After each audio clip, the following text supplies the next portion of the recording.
What you mean? How you? Like with this, for this. What is this? I don't know number.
Hi,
good evening all. How are we doing today?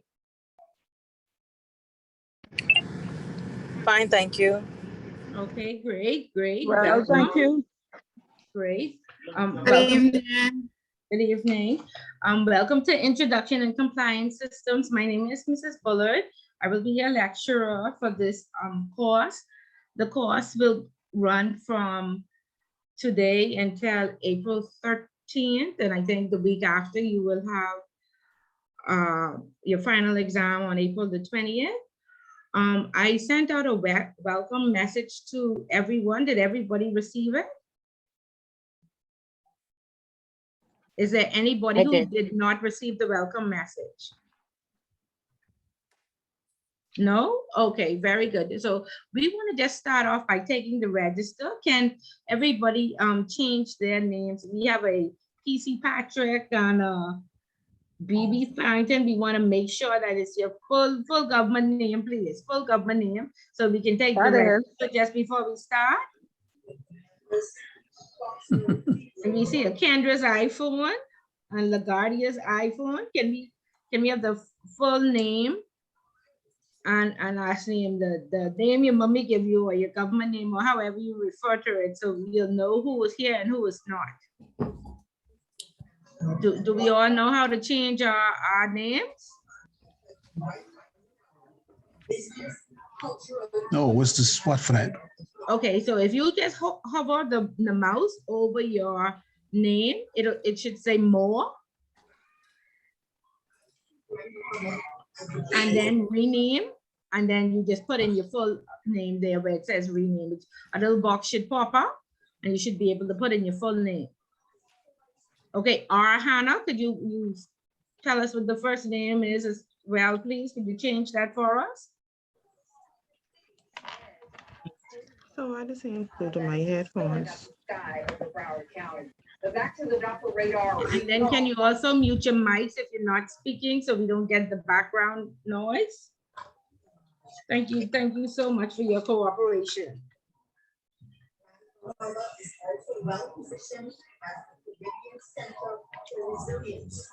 Okay, very good. So we see most persons would have changed their name. So Mr. Pratt can go ahead and take the register for us just to ensure that everybody is here. I still see a Shawnette. Shawnette, we need to know your last name, please.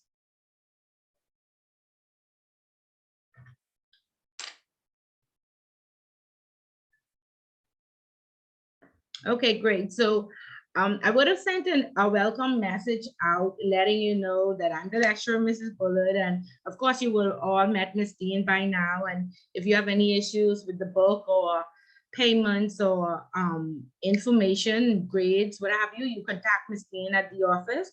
And then there's Mr. Pratt. He is for technical assistance. So if you can't get on, if you didn't receive the link, all these classes are going to be recorded. If you need a recording after the class, please contact Miguel and he will assist you with any technical difficulties you may have. Again, I am Ms. Bullard.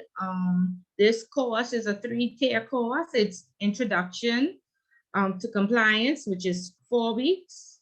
Then there is Intermediate to Compliance and AML, which is 10 weeks. And then you move on to ICA, which is the International Compliance Association program.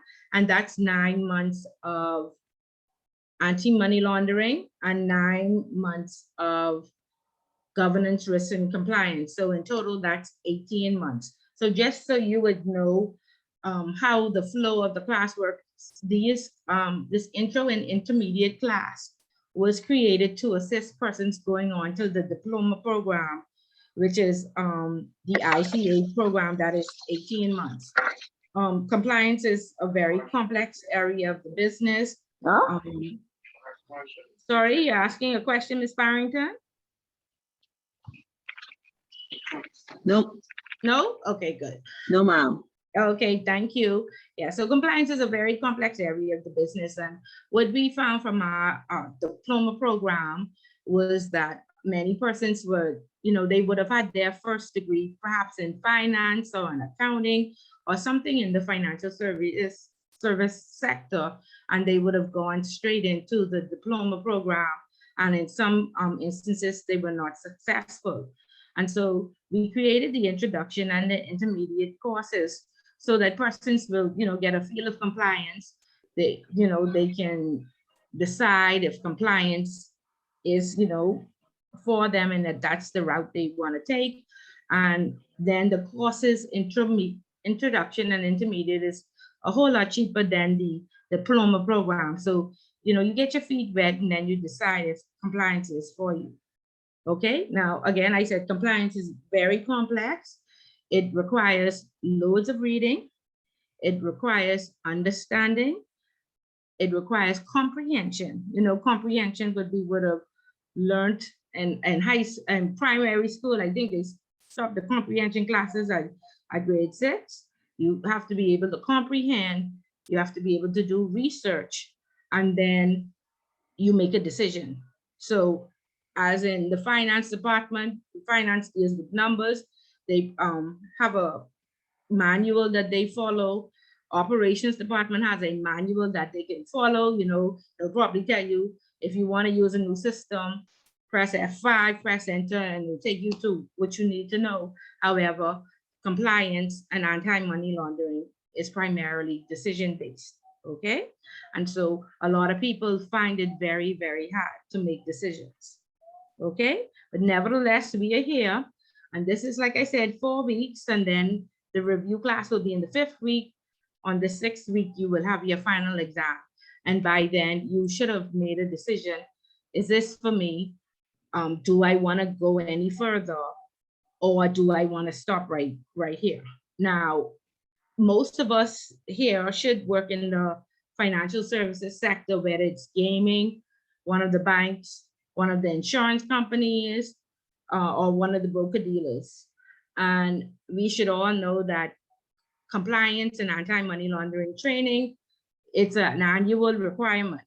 So this course will, I guess, is one step above the training that you will receive annually at your institutions.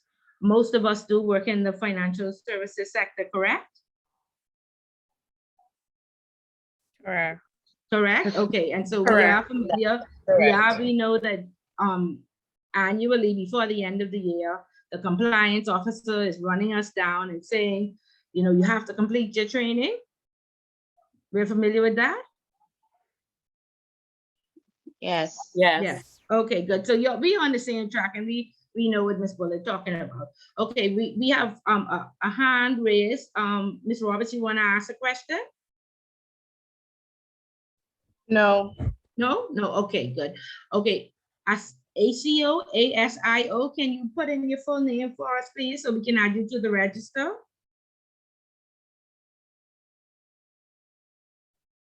No?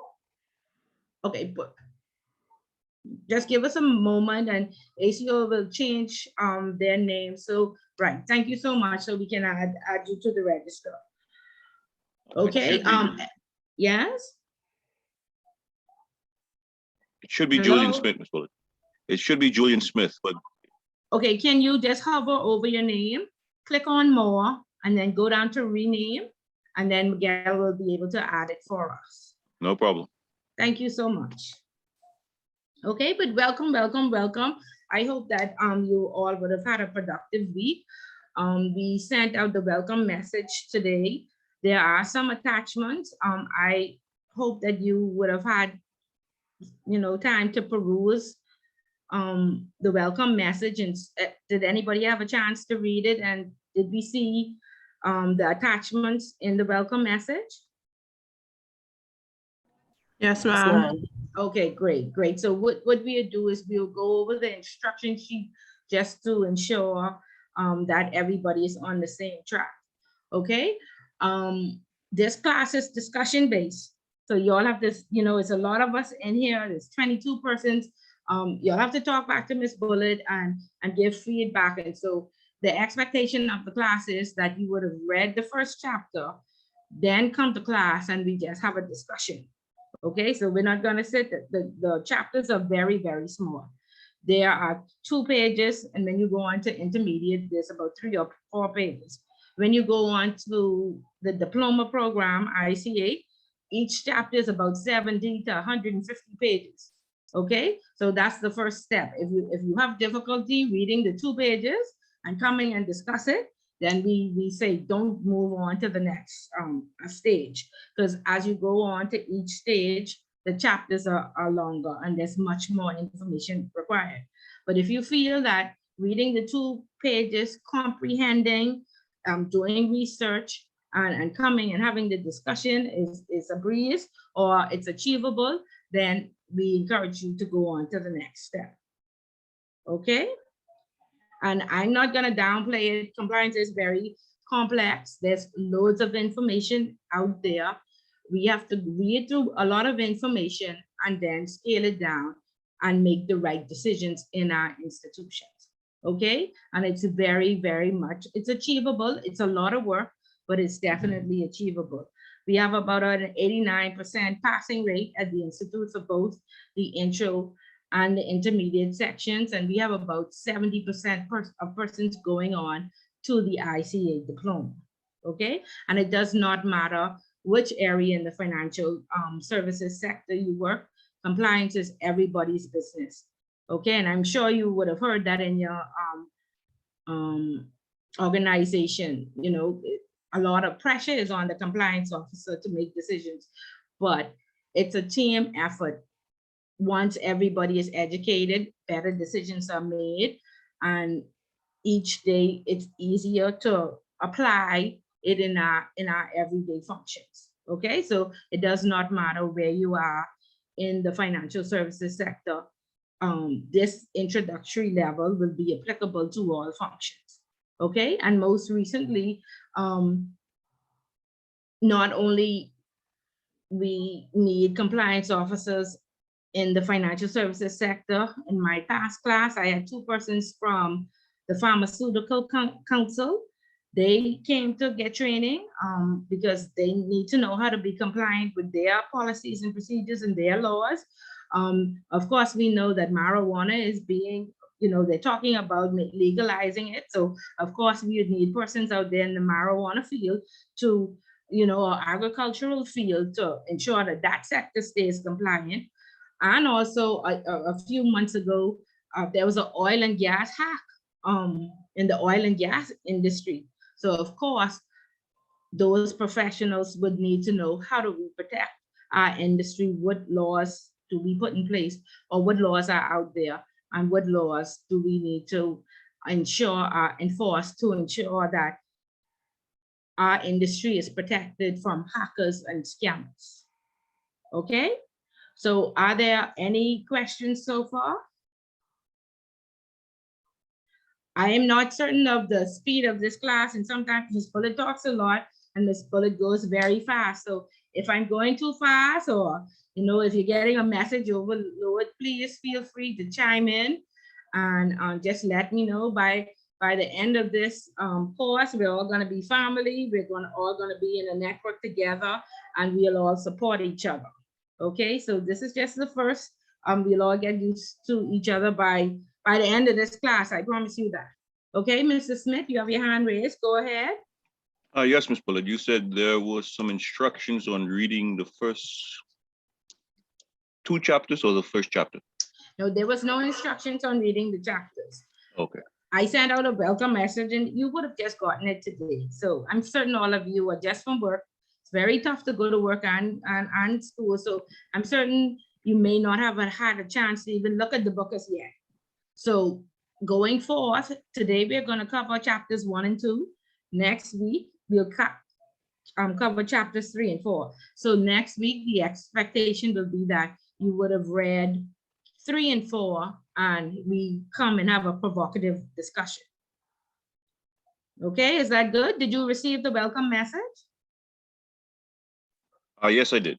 Okay, great. Yeah. So next week, everybody get out of jail free card today. I mean, because it's the first class, and I know most of you would have just gotten your book. So we'll go through it, and you just let me know if you have questions.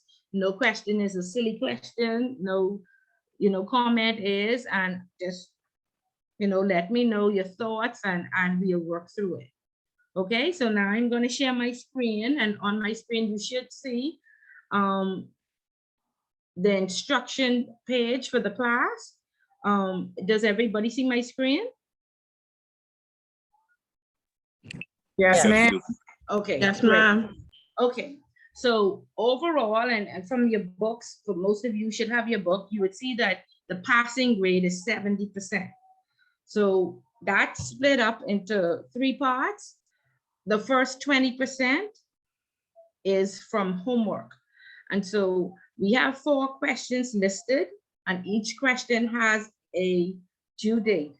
And so I normally tell persons, unless they really grasp the first question, then don't do it. Because as we go through the course, you will see that, it becomes clear as mud, that, you don't really get it right up front. By the second or the third class, you should have a level of understanding that will assist you in completing your essay.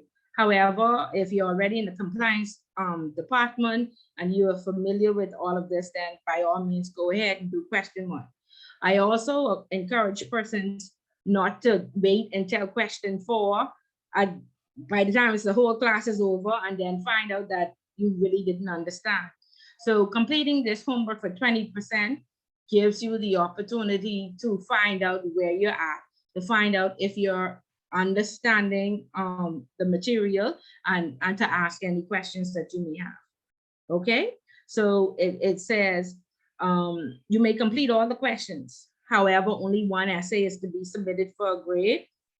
Each essay should be typed in standard form. And I just had to slip that in, this isn't an English class, but some persons have sent me an email with their essay, and then some persons didn't reference properly, and then we got a lot of, half a page essays, right? And so as you move on the line up to ICA, there's no final exam in ICA. You have to write 3 papers on the AML side and 3 papers on the governance, risk, and compliance side. And those papers have to be minimum 2,500 to 3,500 words. Okay, so we want to get you into the practice of writing those type of essays. And so the word count for this essay for homework for your 20% is 1,000 to 1,200 words. Okay, no worries, when you get to the exam, you'll only need, each exam question is only 10 points. So you'll only need to write like a 1 page in the exam. However, for the purpose of the homework and to get 20% for the class, then you need to write 1,000 to 1,200 words, okay? In the welcome message, there's also a ICA handbook, again, just for referencing and for practice, because we hope that the majority of you will move on to the diploma program. We want you to reference the way that they do and using their style and their format, because as you move on, if you go on to the diploma program, you'll find that in your essays, some persons would have lost 20 and sometimes 30% off of their essay because they didn't reference properly or they didn't use the correct format. Okay, so we want to get you into the practice right now of referencing. So I have attached the ICA handbook. You don't need to read the entire handbook. Just go to the table of contents, look for referencing. It's on page 17 to 19. Just read those 2 pages. If you have extra time and you want to read the entire handbook, by all means, read it. However, you only need to read those 2 pages to complete the homework. Okay. Now, Ms. Bullitt would have marked. I've been teaching this class for the past 6 years, so I would have marked many homeworks, and I've seen many papers. So please avoid copy and paste. And the thing about it, in these short 5 weeks, I'm gonna get to know you very well. So it's very easy to see if somebody copied and pasted. The whole purpose is that you comprehend and that you go back into your institutions and apply what you would have learned. Okay, so please, avoid copy and paste. And again, for practice, when you go onto ICA, they have a system where you upload your paper, and it tells you 10% of your work came from this site, 20% came from somebody else's paper, and so it gives you a count. And if you get up to 50% that was copy and paste, you fail automatically. Okay, so what we want to do is we want to read a body of work, then perhaps discuss it with somebody if you have somebody to share it with, and then we want to put it into our own words. Okay, so no copy and paste. And again, there are 4 questions. Don't try and say, Ms. Bullitt, I can send it in later or give me an extension. Just move. If you're busy this weekend, go on to the next question. And the key to passing this course is organization. Just organize yourself and organize your time, and I promise you that it's achievable. Okay, and so each one of these 4 questions are past exam questions. So again, this is why I'm telling you, you can complete all. However, you are to only submit 1 for your 20%. Okay, but if you complete all and you want to run it past me and say, Ms. Bullitt, am I on the right track?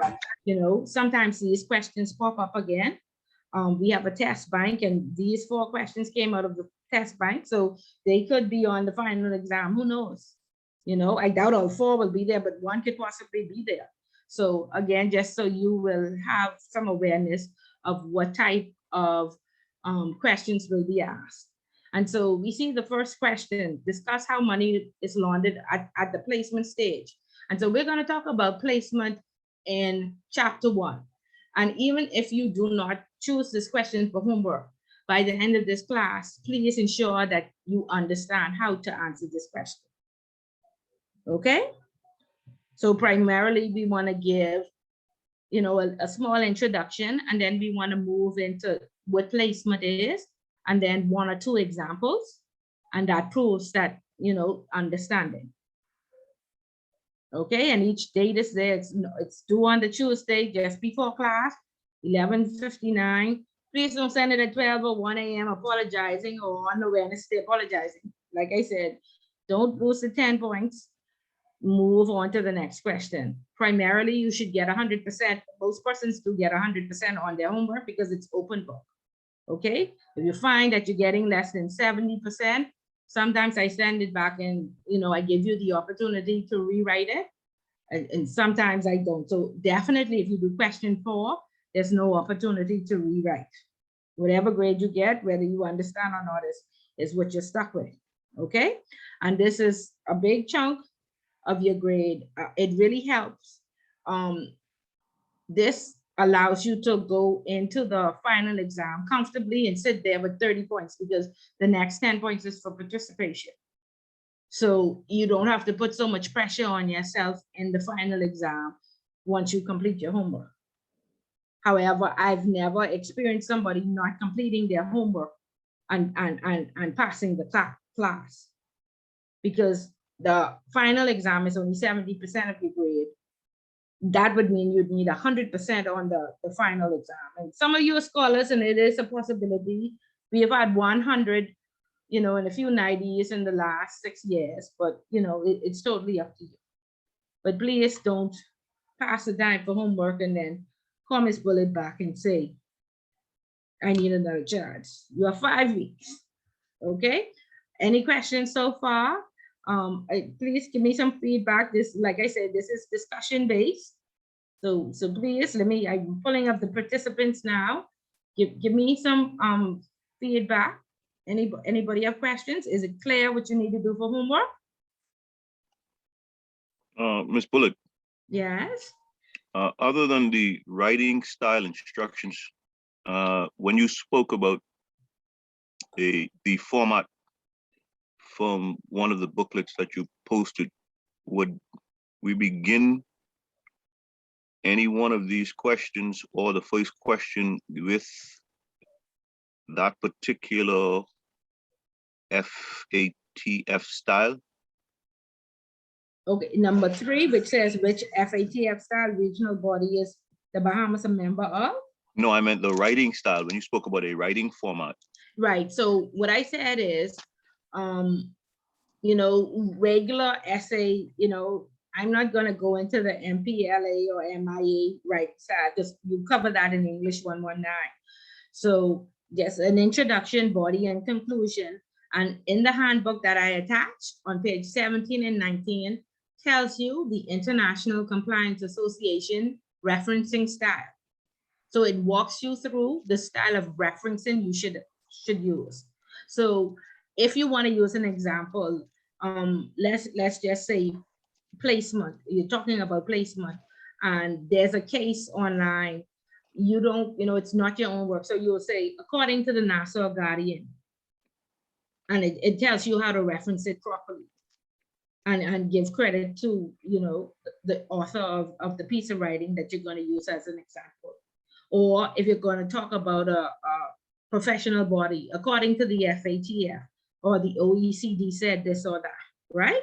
And so you have to properly reference, or you get lots of points taken off. You can't just make gestures or statements. You have to say your source of information. Thank you, that helps. Okay, great. I have a question, Ms. Bullard. Yes, go ahead. So you're only writing one essay. So whichever essay you choose to write on, whether it be question 1, 2, 3, or 4, whichever you choose to write on is due the day that you have specified here. Yes, ma'am. Okay, thank you. Okay, great. And the more you talk back to me, the more points you get. So you'll chime in. Okay, so that's the 20%, and this is how you get to 10%. Again, you have to participate. Okay, it requires you to attend, it requires you to participate, and it requires you to do research. Okay, so most of my career, I spent between operations and compliance. I was 16 years at the Royal Bank of Canada Trust Company, and then I worked in 1 or 2 of the Swiss banks as a compliance officer.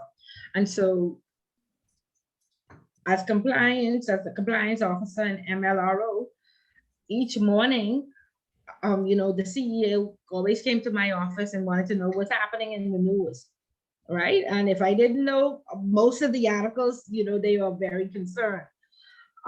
So we, as compliance officers, are required to read the newspaper every day, okay? And we are reading the comics, or we ain't reading the Punch, right? We're reading the business section, and we need to know what's happening in our country, and we need to be able to speak knowledgeably to the different issues. And so, like I said, I worked at Royal Bank Trust Company for most of my years, and that's offshore. So I had to deal with Brazil and with Switzerland. And so I also read the newest paper from Brazil and the Le Monde from France. And so if you deal with other countries, or if you work with, Latin America or Asian clients, then you should be aware of what's happening in those countries as well. And so what I have done, just to have, because you'll be just reading all day, what I do is I just subscribe to, I have a Facebook page, just subscribe to the news, and I just read the highlights. Okay, and it really, really helps, because one day I had a Swiss customer that was charged with money laundering in Switzerland, and I was just reading through the highlights, and I said, I know this name, Julian Smith. Wonder where I know this name, Julian Smith, from. And I said, let me go to my system and see. I put Julian Smith in, and lo and behold, there he was, right? And so it helped me to be proactive rather than reactive, okay? And again, there's a lot happening with Russia and Ukraine, and if you work in Swiss companies, you may have some of those accounts. What do you do? And so you need to keep abreast, okay? So read the newspaper every day, and in order to get your 5% for participation, we expect you to come and share one article which you would have read. Okay, so the first half an hour of class, you know, some people are late and they don't want to miss. And so we use the first half an hour of class each week to just have a discussion, what's happening in the news this week, you know, what's happening in the world, what's happening in the compliance world. Okay, not only do you read the newspaper, you join the Bahamas Financial Services Board for industry updates, the Attorney General's office, whomever is your regulator. If you're in the securities field, you follow the Securities Commission. If you're a bank, you follow the central bank. If you're a credit union, follow this, the central bank. Bahamas Association of Compliance Officers. There's an application form, you submit your CV, and there's a fee, and you pay for a membership as a student.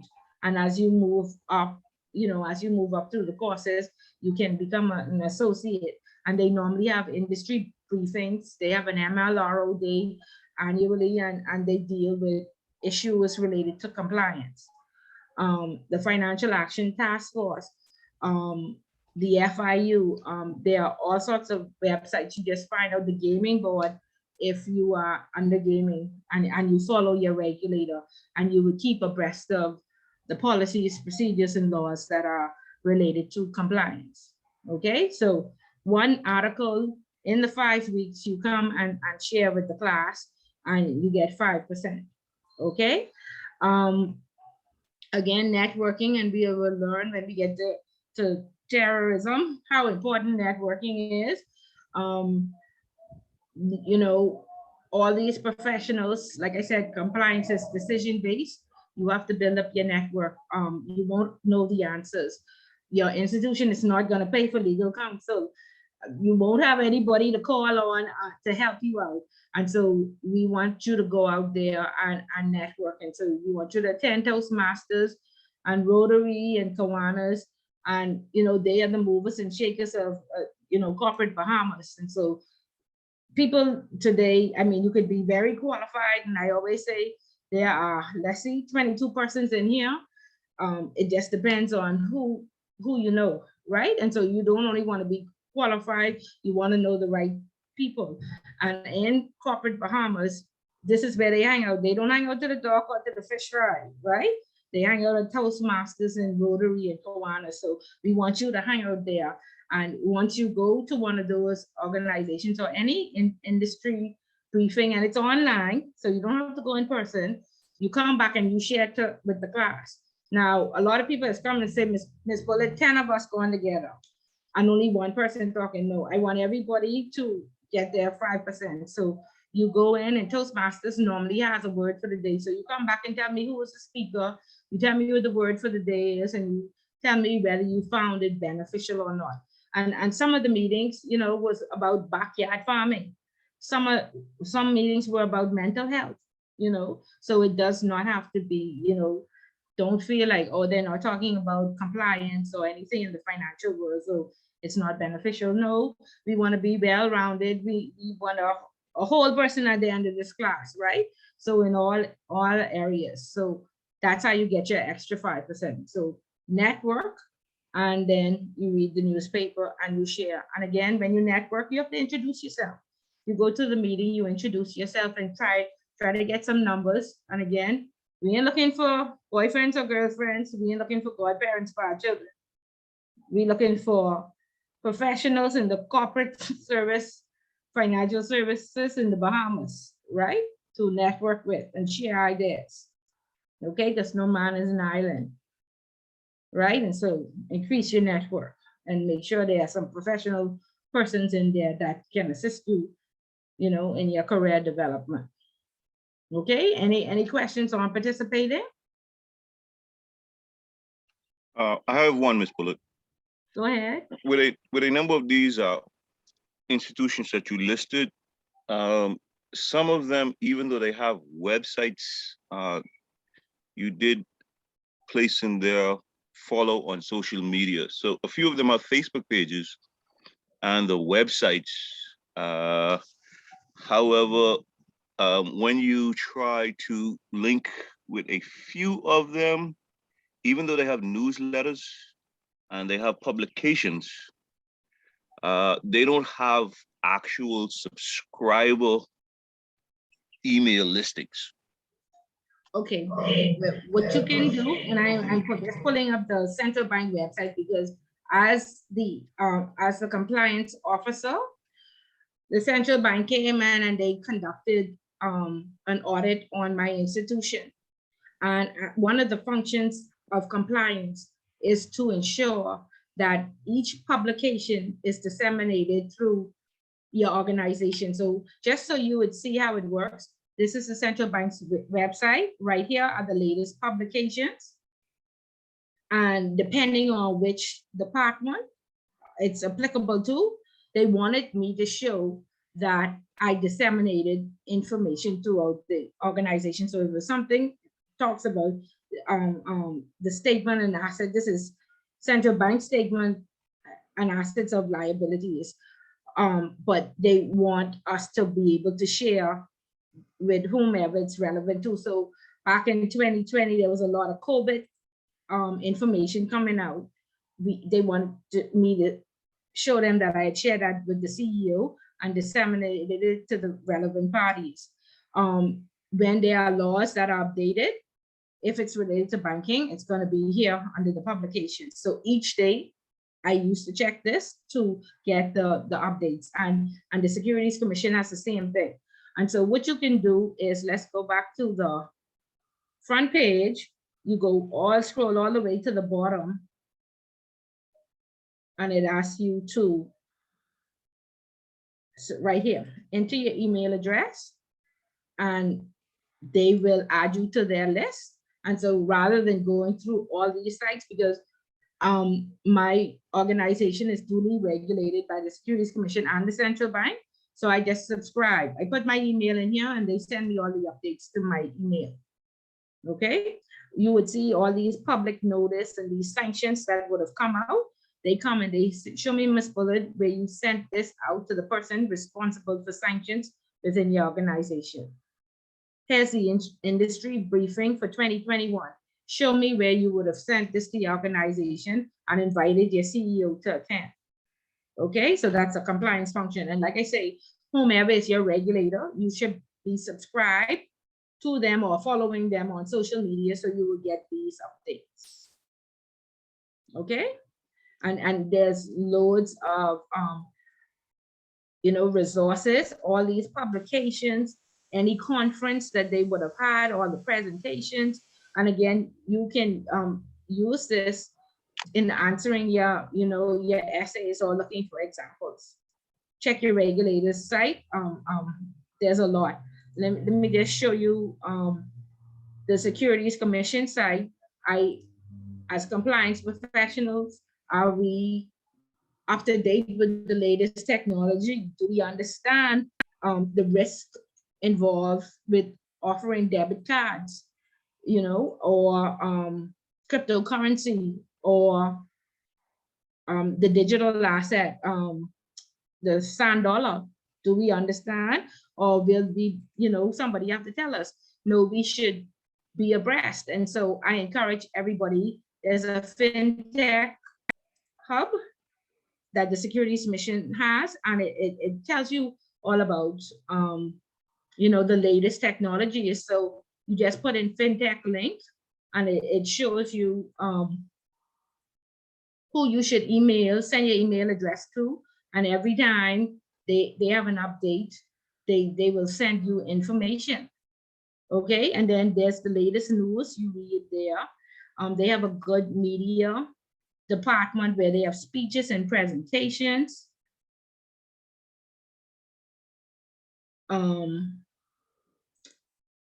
Right, you can watch all sorts of videos on budgeting, all sorts of tips. So of course, the compliance department is responsible for the annual training, and you don't always want to train. You know, it could be very boring sometimes. So you all not only have to keep you all awake, you all have to keep Miss Bullet awake. You all can't let Miss Bullet fall asleep. So sometimes you want to throw in a video or make it a little bit more exciting. Okay. And so if you want to, there is a industry update that the Securities Commission is having this week. And so you could just visit the site and find out exactly what it's about. Okay. I see it all over social media, so it's somewhere on the website. Okay. And so there's loads of information. So like I say, no matter what industry you work in, the Securities Commission regulates the FinTech Hub, which is all the new technology. And so as compliance officers, we do not want to be left behind. And in the ICA book that I'm teaching as well, it asks, are you familiar with artificial intelligence? Okay, do you understand the risks associated with cryptocurrency? Do you know the difference between a digital asset and cryptocurrency? Do you know what the DARE bill is? Okay, so we want to ensure that we're not left behind and we're following the relevant regulators. Okay, is that clear? That helps, yeah. Oh, okay, any questions or we clear as mud so far? I think it helps. Yes, Okay. I have a question, Ms. Bullard. Yes, go ahead. You talked about keeping up with news as well. What are the major ones that you would follow, the news feed? Okay, I follow the NASA Guardian, of course, the Tribune, and then Bloomberg, Yahoo Finance. Normally everything is there. Bloomberg, Yahoo Finance, CNN, and Fox, because of course the news is controlled in America, and so you know you want to hear two versions of it and have discern which one is. You always must know the author or who is putting this news out there, because of course it's controlled. Okay, if you want to know the truth. Sorry? Who's more credible? It depends on what side of the fence you are on. If, you know, the CNN is in favor of the Democrats, Fox is in favor of the Republicans. Okay, so it just depends. Okay. You know, but get the information, and then again you do your research to find out the truth. Okay, thank you. Yeah. Okay, good. So network, another way to network. There are 22 persons in this class. Most of my classes have a WhatsApp group. I'm not a part of the WhatsApp group, but persons put their number in the chat, and it's like a support system, because you want to go, especially for the people who are going to go all the way to ICA, you're going to need some help. So help each other, okay? And so they create a WhatsApp group, and somebody will share, you know, tips on homework, tips on studying. They invite, you know, some of us already a part of Toastmasters and Rotary and Kiwanis, and so you perhaps can invite the persons to your meeting if you wish. Okay, so you know, the WhatsApp group is what you make it. But it has been, you know, I encourage classes to network. Okay, you should have at least 5 like-minded people in your circle that, you know, I always tell persons you know, there are 4 weekends. You could party hard for 3 weeks. Is spring break right now. Party hard for 3 weeks. And that 4th week, that same group, you should be able to get together with and brainstorm and find out how do we make some money? What do we do for our country? How do we, you know, get the government to stay on track? How do we be like the Chinese? The Chinese lives on 20% and they save 80. Can we save 80% 1 week out of 4 paychecks? You know, and let's come together and build something. Let's be entrepreneurs. I was reading an article the other day. 5 young guys out of high school, they told their parents not to buy them a graduation present, but give them money. And so they all came together, got the money, bought a house, and they're now renting it as an Airbnb, and they're just getting it out of high school, 12th grade, into college. Okay, so that's, no man is an island. You need to work together. You need to build up your network and have your circle around you. Okay, and have everybody brainstorming and adding value. Okay, so that's networking, that's your participation. And like I said, you can sit in 5 weeks, you can sit comfortably in the exam, knowing that this is definitely achievable because I would have worked throughout the 5 weeks. I did my homework, I read the newspaper, I participated.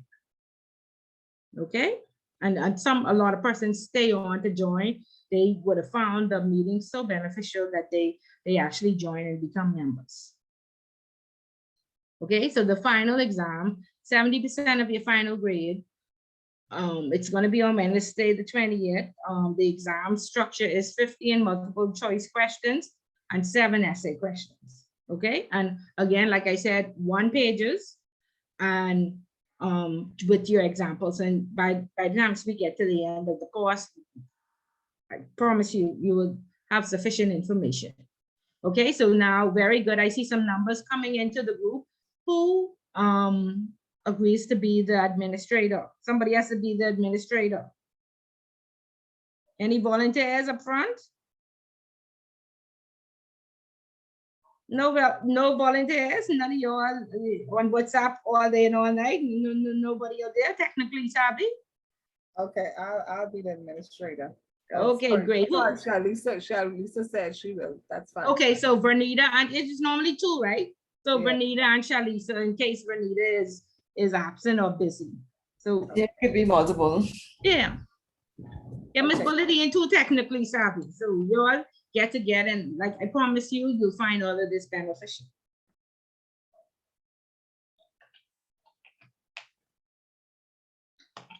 Okay, great. So any questions about the instruction sheet? Is it clear as mud? Do we understand what needs to be done? Are we overwhelmed already? I have a question, Ms. Bullard. Go So, ahead. 20% is the homework, 10% is participation, and I said 30 to 70% is the final. Okay, so the 5% is what, just like it's like a little extra. It's not counted, it ain't counted. Just seeing my Margaret from customer service aid Customer service, or supervisory skills. I know. No, Margaret, this is your first class with me? No, Miss Bullet, no, I do a class before. Okay, Miss Margaret, you I know remember. exactly what it about. What you mean? But I won't be sure, it's like, hold on, because you have it right here, because I don't, it The wasn't set up like same this thing the you do last time. time, Margaret. Okay, The same okay. thing you do last time. Okay, good. Okay, tell the class what you do so they'll understand. You have to attend, I attended a Toastmasters meeting, and you have to you have to come to class, basically with a summary of what happened at the Toastmasters meeting, and you get a 5% bonus. Okay, and did you find that 5% bonus beneficial? Yes, ma'am. Okay, because tell them that's the 5%. That's your the sure difference 5%. between 65 and 70. Yes, And especially for a class 85 like and a this. 90 that'll give you an 8, right?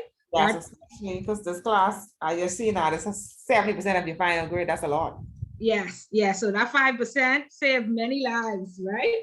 Because if you're not successful, the reset of the exam is $150, and we have to change the test, so it's going to be slightly different than what you had in the class. So it's best that you pass on the first go around. And like I said, it's definitely achievable.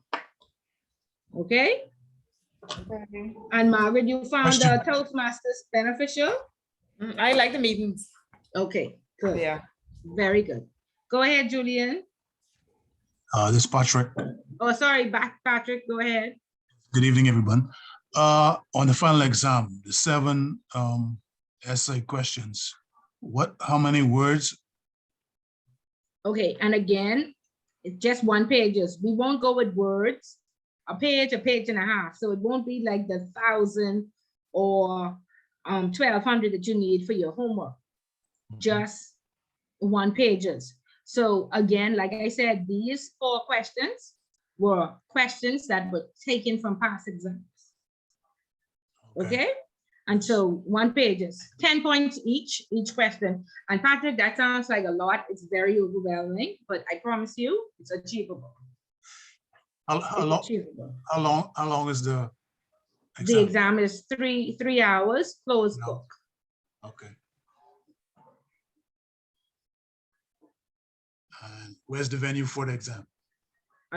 Where you would have, if you picked up your book at the Institute. So there are 8 classes there. And so there are 22 persons. So I imagine that Miss Dean is going to tell you to, some are going to come perhaps on that Saturday, or she's going to arrange so there's proper social distancing when you take the exam.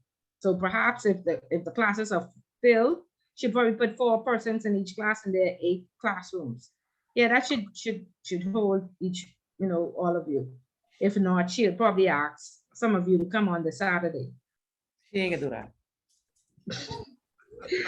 Yeah, she might. It has to be proper social distancing. So Someone will fill in for. Okay, I have another question. So Ms. Bullitt, do you teach the intermediate course as well, along with the ICA course? Yes, I do. So I Okay. teach fully the intermediate, and then when we go on to ICA, there are 6 lecturers, because remember it's 9 months, 9 months of AML, and then 9 months of governance, risk, and compliance. So I will teach 5 to 6 weeks of AML and 5 to 6 weeks of governance, risk, and compliance. So at the end of this class, you can't stand to hear Ms. Bullitt voice again. You could still go on further. I have a question. So hold on, you say you have 6 lectures, is what you said? 6 lecturers for the So you have to go ICA. through, or you go through 6 Yeah. different lectures? Yeah, 6 different lecturers, yeah, over a 9-month period. Oh, wow, that's a lot. Yeah, so I do 5 weeks, Miss Archer does 5 weeks. I know Mr. Wilkinson does 5. They're about 6 lecturers. Okay. But again, like I said, it's achievable. This is a journey, and by the end of these 5 weeks, you will know if you want to continue on this journey. If not, you stop here and you find out if you want to go the credit route, if you want to go the finance route, if you want to go the trust route. It just depends. But definitely this intro class is short and sweet, and it's beneficial no matter where you work in the financial services sector. Bullitt, I have a question. Go ahead. Is age a factor in terms of getting into compliance? Not at all. In fact, in order for you to get into compliance, you would have need to know how to keep the entire organization compliant. So you would have needed to be working in finance, working in credit, working in HR, working in all these different places, or at least cross training, and having some years of experience. So compliance is not an entry level position. Okay, it's not where you start. And so we need, at least in order, the MLRO has to be approved by the regulator, and at minimum they need 5 years experience, okay, to become the MLRO. Okay, so their assistants are normally on a journey to replace them, and so that takes years. But I always encourage, if your assistant is outside the organization, you have to send him or her for 3 months training in finance, 3 months training in HR, and various departments within the organization for them to be effective. Thank you. Yeah, so the head of compliance would need to be well versed and have at least 10 years experience. That's the head. Normally there's a junior compliance officer, and then there's an assistant, and then there's a risk officer. It depends on how large your institution is.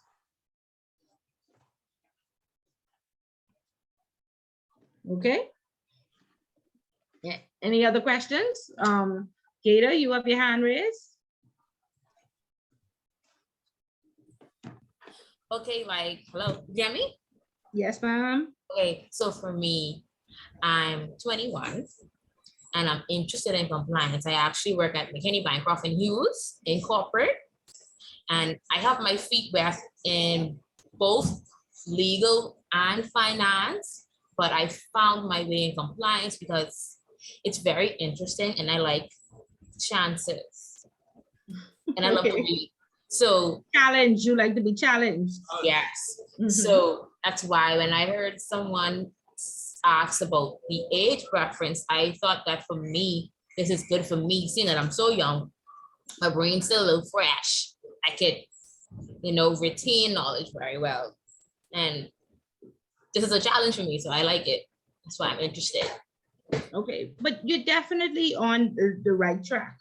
Okay, and I'm gonna give you, you will see the difficulty is, why it's important to have some experience, okay? Because if somebody comes to you would have worked in corporate and finance, but if somebody come to you if they want to open up a new credit department, would you even know where to start to give them advice? Not a No, clue. right? Or HR or whatever. So I would encourage you to try and get as much departments. I feel like you could conquer a department in 2 years, 3 years the most. So I would try, if there's a relief pool, get in the relief pool and be that relief person, because that's how I learned in Royal Bank. I must have been in like 20 something departments as the relief officer, right? And so I was able to learn a lot, and you just really need the basics. So get as much departments under your belt and in a few years, and then get the education, and you'll be very effective. Okay, and we'll show you why it's important not to take a compliance position and be manipulated, because Ms. Bullitt was offered a job in compliance, $100,000 a year, office, cell phone, and car, but my decisions were going to be made in the UK, and they just wanted me to sign my name. Okay, and so of course, no, that's a big no. They have to be doing something. Next up. Okay, so you don't want to take those type of jobs. If you know you aren't qualified for it, get qualified and get in the class so you'll learn, because you can go to jail. And before 2018, the law stated that just the compliance officer goes to jail. Now everybody goes to jail. Everybody who was negligent or turned a blind eye or who wasn't qualified for the position. And so now what regulators are doing when they go into institutions, they're saying, let me see your resumes. Let me see who makes up the finance department. And we actually went into one of these Fortune 500 very large Canadian banks and audited them. And in their finance department, we said, you don't have anybody with a CPA. And the person with the longest tenure only been there 5 years. So we had to say, you have to hire somebody with sufficient experience or with a CPA qualification. At least everybody should either have a CPA or working towards it in the finance department. Same thing with the compliance. You want to work in compliance, you have to have sufficient experience or the educational training. You can't have a whole department with none and then wonder why things happen. Okay, and I want you to watch. Do most of you have Netflix?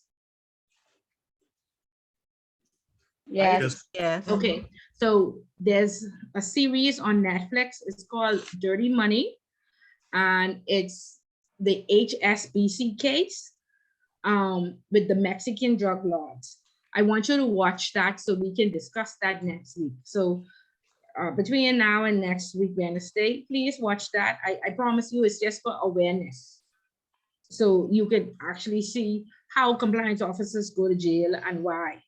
Okay. Ms. Porter, And so, can you say the name of the show again, please? it's Dirty Money. Dirty Money. Yeah, so I think it's about the fourth, it's season 1, it's the 4th one, but if you just Google Dirty Money, HSBC and Mexican drug lords, you will get awareness of why you do not want to be in positions where you don't have sufficient experience, because they were doing some stuff for some Mexican drug lords.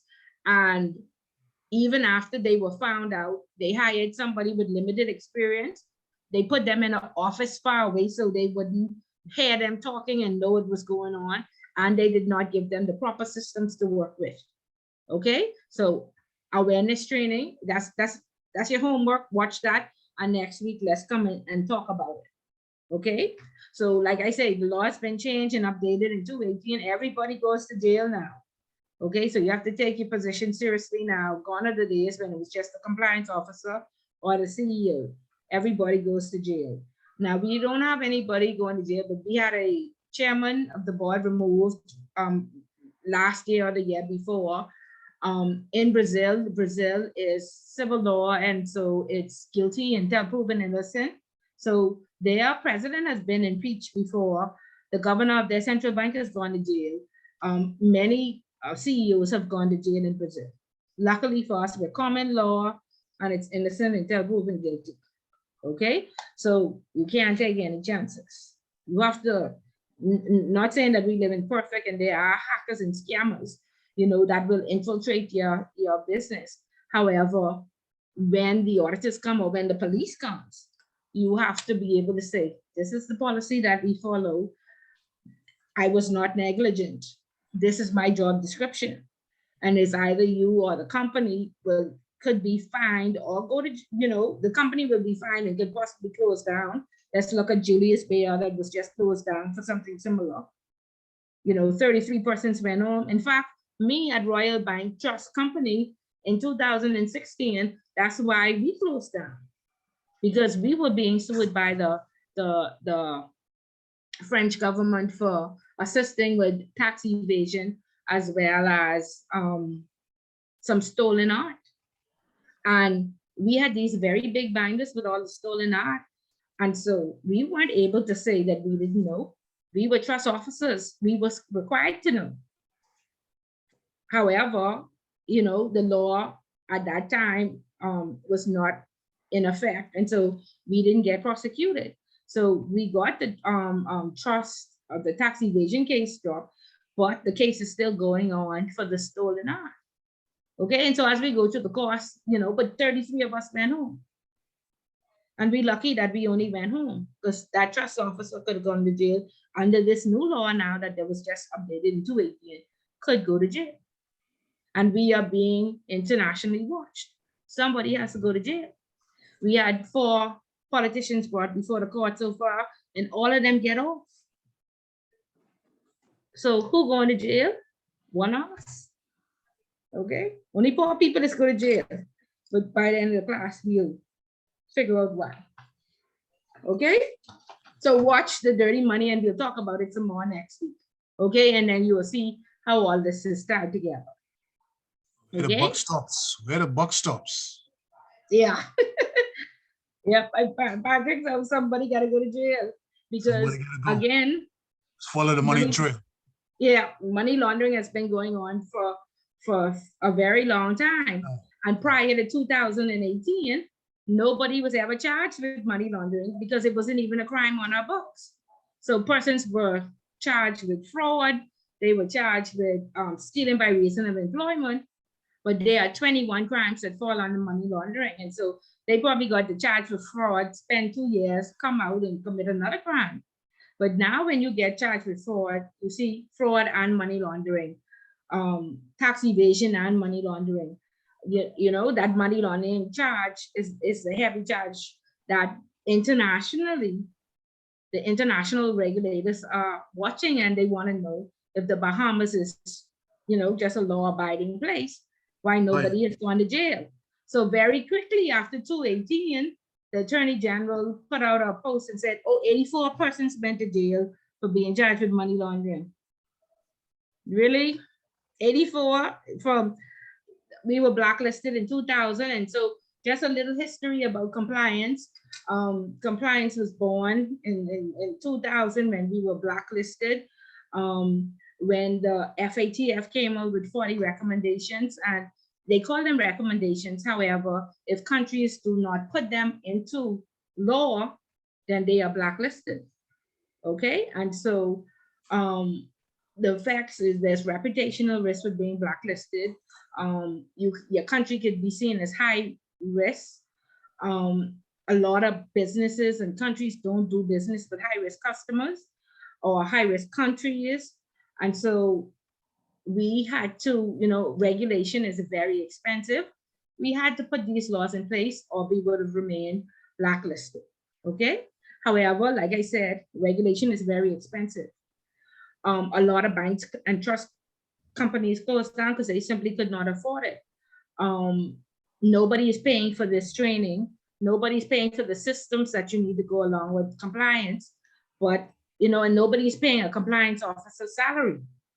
And so therefore, a lot of companies found that they had to close out. So at minimum, depending on the number of clients and the size of your institution, a compliance officer should be making $50,000 minimum. That's at the lowest end. And then they need an assistant, then they need systems, and they need all sorts of, laws and documents and policies and procedures to get the job done. However, compliance makes no money for the business. And so where do we see the big bonuses going? Where do we see the budget going every year? To the sales department, right? Who have to travel around the world because they bring in a lot of money. So Marketing compliance, department. sorry? Marketing department gets it. Yeah, there you go, right. So compliance does save money for the business by helping them to avoid the fines. However, like I say, they don't pump a lot of money into compliance. So it's been a fight over the years for us to get the proper funding that we need to even run the department, okay? And so you really have to do your due diligence when you get these jobs, because a lot of them are operating their compliance, department like a little chicken shack, okay? So the Bahamas used the staggered approach with these 40 recommendations because it wasn't only 40 recommendations. That was from the FATF. Then the OECD put in the taxes. That cost a lot of money. In fact, with FACA, which is the US tax, the IRS spent $18 million to upgrade their systems to be able just to receive the money. So if they spent $18 million at the IRS, could you imagine I think it was $550 billion that they collected in the first year when they put in FACA. Okay, but can the little Bahamas afford this? No, but we had to do it. Okay, so we used the staggered approach. And so when they came up with these 40 recommendations in 2000, we put the shell in place, right? And then we tweaked the laws. And so luckily they didn't come back until 2000, I think in 12 to do a check to see what whether or not we had, put the laws in place, and they saw a lot of loopholes. And of course, we could have get Wayne Monroe, but now he's the minister, right? And we could have get Lucille, and they could have been on a technicality. However, I guess over the years, they found us out. And so in 2017, around the world, and it wasn't only the Bahamas, other countries, and I was just telling my other class that I had a colleague in Switzerland who said, we had 250 banks and trusts, and now we only have 50. We lost 200 because they simply could not afford to hire a compliance officer to put these systems in place, and nobody was paying for it. And of course, no revenue was being generated. Okay, and so along the way for 18 years, the Bahamas and the rest of the world staggered, they put in the very necessary laws, like, of course, the KYC laws, know your customer laws, and the due diligence laws were being in effect. You couldn't go in a bank nowhere in the world and open an account without your passport and your NID and your proof of address, right? And even that was expensive, all the photocopying. Then you had to hire persons to check these documents, and then a higher compliance officer and a verification person. So a lot of money was involved and nobody was giving any money. Okay, and so like I said, we lost, I think they say 17%. Banking used to be 20% of GDP, and they said we now 3%. Banking in the financial services sector, not only banking. I have to stop because I always only worked in the bank. And security is broker dealer. I always refer to everything as a bank. So you'll excuse me. Okay, but just to give you a little bit of history of how it works.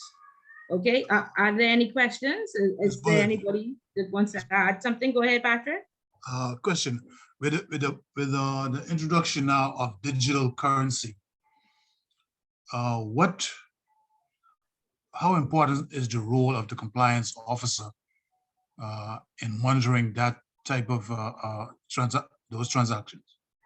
100% important, because we moved from a rules-based approach, which was a check the box. So you normally got an application and you just check the box. We are now in a risk-based approach, and the regulators are enforcing that, okay? After the law is updated in 2018, they're enforcing everything. So the compliance officer is responsible to ensure that under this risk-based approach, proper controls are in place to protect the institution from being attacked or infiltrated by hackers and scammers or by money launderers. So let's take, for example, Scotiabank. Scotiabank a few years ago, when they, I might have been 10 years ago, when they started using debit cards or issuing credit card machines and merchant services to Atlantis. Atlantis front desk was hacked. And so every single credit card that they had swiped, and I believe it was doing what are we having now? Spring break was copied, and money is, I think to the sum of $200,000 or $300,000 was taken from each of those cards, right? And so we in the world, in the nation, we are very reactive rather than proactive. So being proactive would have meant that Scotia would have had safeguards in place to eliminate hackers from being able to infiltrate that machine at the Atlantis, because that was a product and service that they were offering.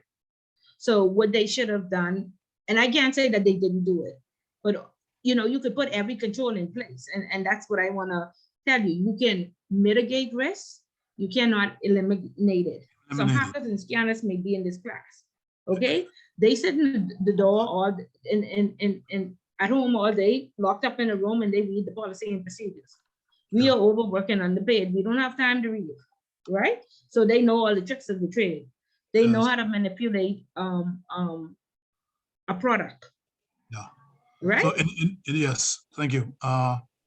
In that case, then even the IT department is very important. Yes, yes. In fact, I had 2 persons from an outside IT class take intro last.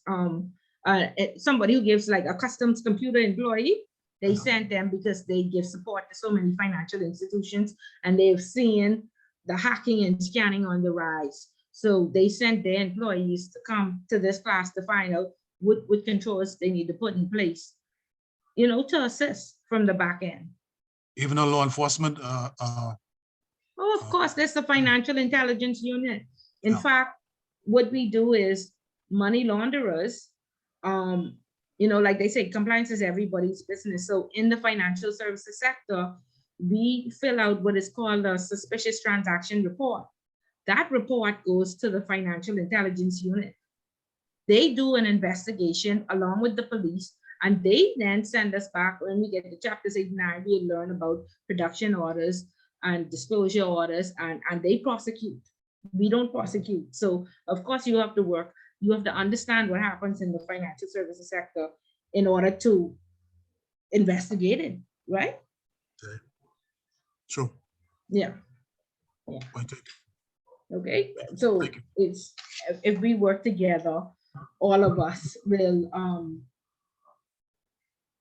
be able to combat this money laundering and terrorist financing problem that we have in the world. Okay, so again, just to give you a little bit of history. Are there any questions so far? It gets dark in my room. I have to turn on my light. Y'all talk back to me. Are you listening? Give me some feedback.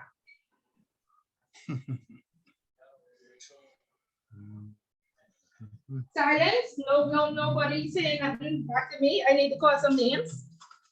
No questions from Asana, no questions. Okay, but good. Are we digesting all of this? It's a lot of information, and I don't want you to feel overwhelmed. Yeah. It's a lot. It is a lot of information. Yeah. Okay. but just so you understand where it started. Okay, so again, the chapters, we're gonna go to the book then, so I don't give you too much because we have 2 chapters to go through. And I can make it as short and sweet as possible.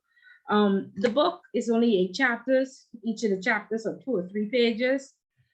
At the back of the book, there are excerpts from different areas of the internet. It's sectioned off by colored paper. So it should say case 1, case 2, case 3, case 4. When we get to terrorism, we'll perhaps read one of the cases. I'll give you an opportunity. So anybody wants to get their 5% right tonight, they'll have an opportunity to read. But I think it's on case 2 or 3 at the back of your book. You will, have some multiple choice questions that you can work through and ask. And they are like the answer, sorry, they are like the similar questions that you will find on the final exam. Okay, and then there are different readings from, like I say, for different scenarios from the internet. And that's why it's sectioned off to case 1, case 2, case 3. Okay, so like I say, very, very short and sweet. And so that you're not overwhelmed, let me just go through chapter 1. Chapter 1 talks about understanding money laundering. And of course, we should all know by now, if we work in the financial services sector, there are 3 stages of money laundering. And those stages are placement, layering, and integration. Okay, and the easiest way, and this is a story I always tell everybody, and it resonates with most persons. Back, I started off with Royal Bank, and I was the manager of customer service at the Robinson Road branch. And of course, we had a car wash person outside, we had a peanut guy outside, we had somebody who came and gave us lunch, right? Sold us lunch. And right outside, this was back in the early 2000s when we weren't really familiar with KYC and we weren't really enforcing it. But of course, back then there were thresholds that were in place, $5,000, $10,000, and I think now the threshold is $15,000.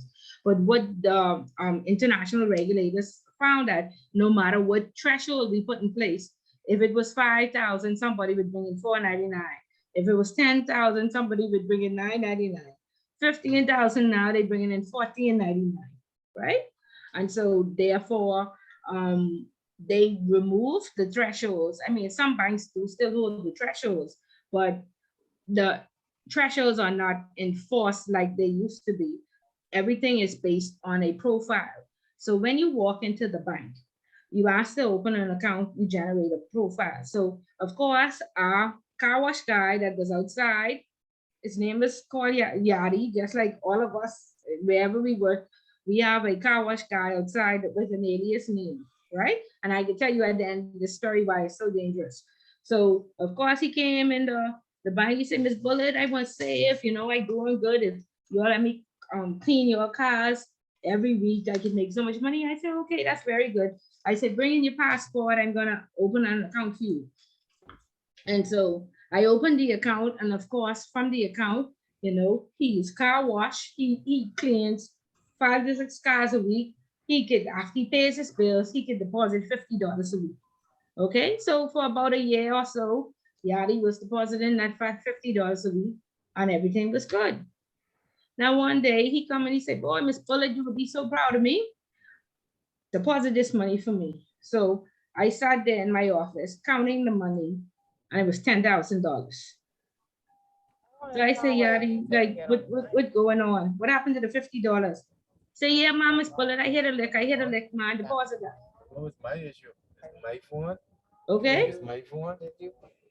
Capital F. And I'm talking, and Miss Raman, you want to tell us what you think about that? What? FAITH? Hello? Oh.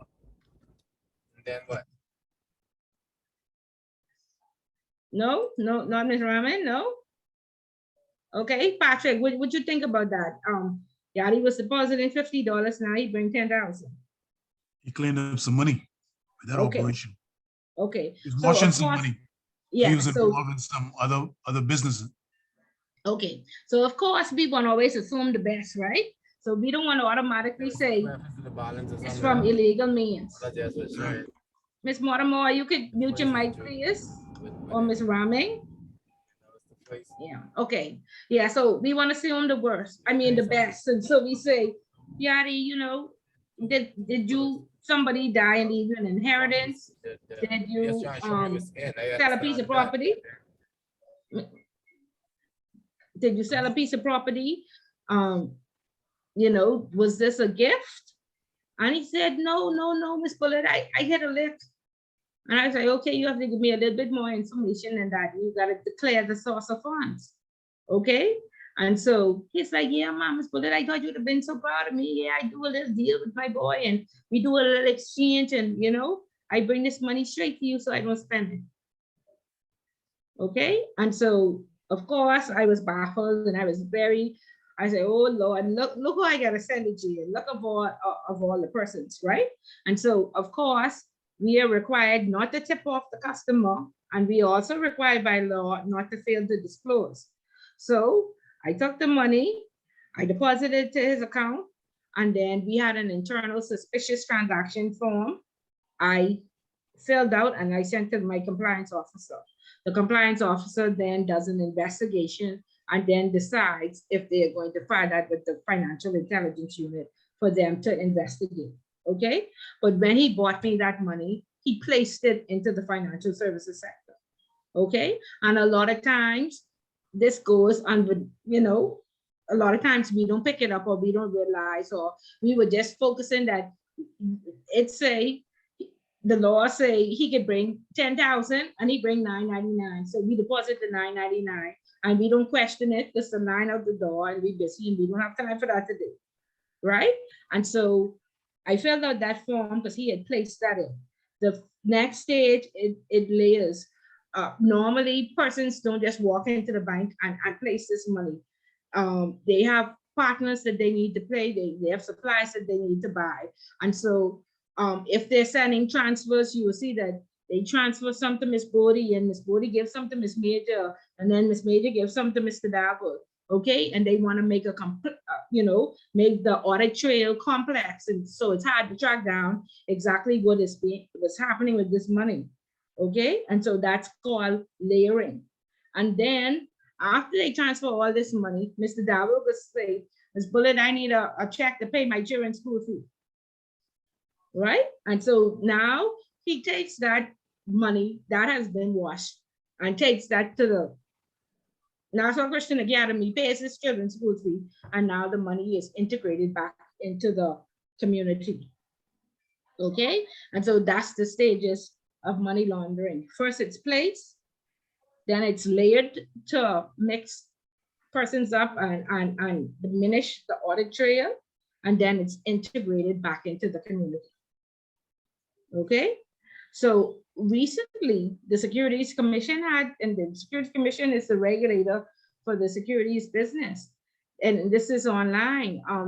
They were infiltrated by their car wash person because somebody had left their computer bag in. Somebody had left a checkbook in their car, and here's the car wash guy stealing the checks from their car and writing checks up to the sum of $800,000. Okay? And at the end of the day, all they know him as Yellow. Okay, so if they had known Yellow's name and they put it right into Google, they would see that Yellow was on bail for robbing Commonwealth Bank in Elucia. Okay, so that is the importance of KYC. That is the importance of establishing a profile to protect yourself. Okay, and I know many of us now is let the Yaddies and the Yellows and the whomever clean our cars, right, Patrick? I agree. Yes. Yeah, and we don't know their names, and we definitely ain't doing a KYC check on them. Okay, so of course that alerted many compliance officers to encourage their institutions to check all the vendors, check these cleaning persons.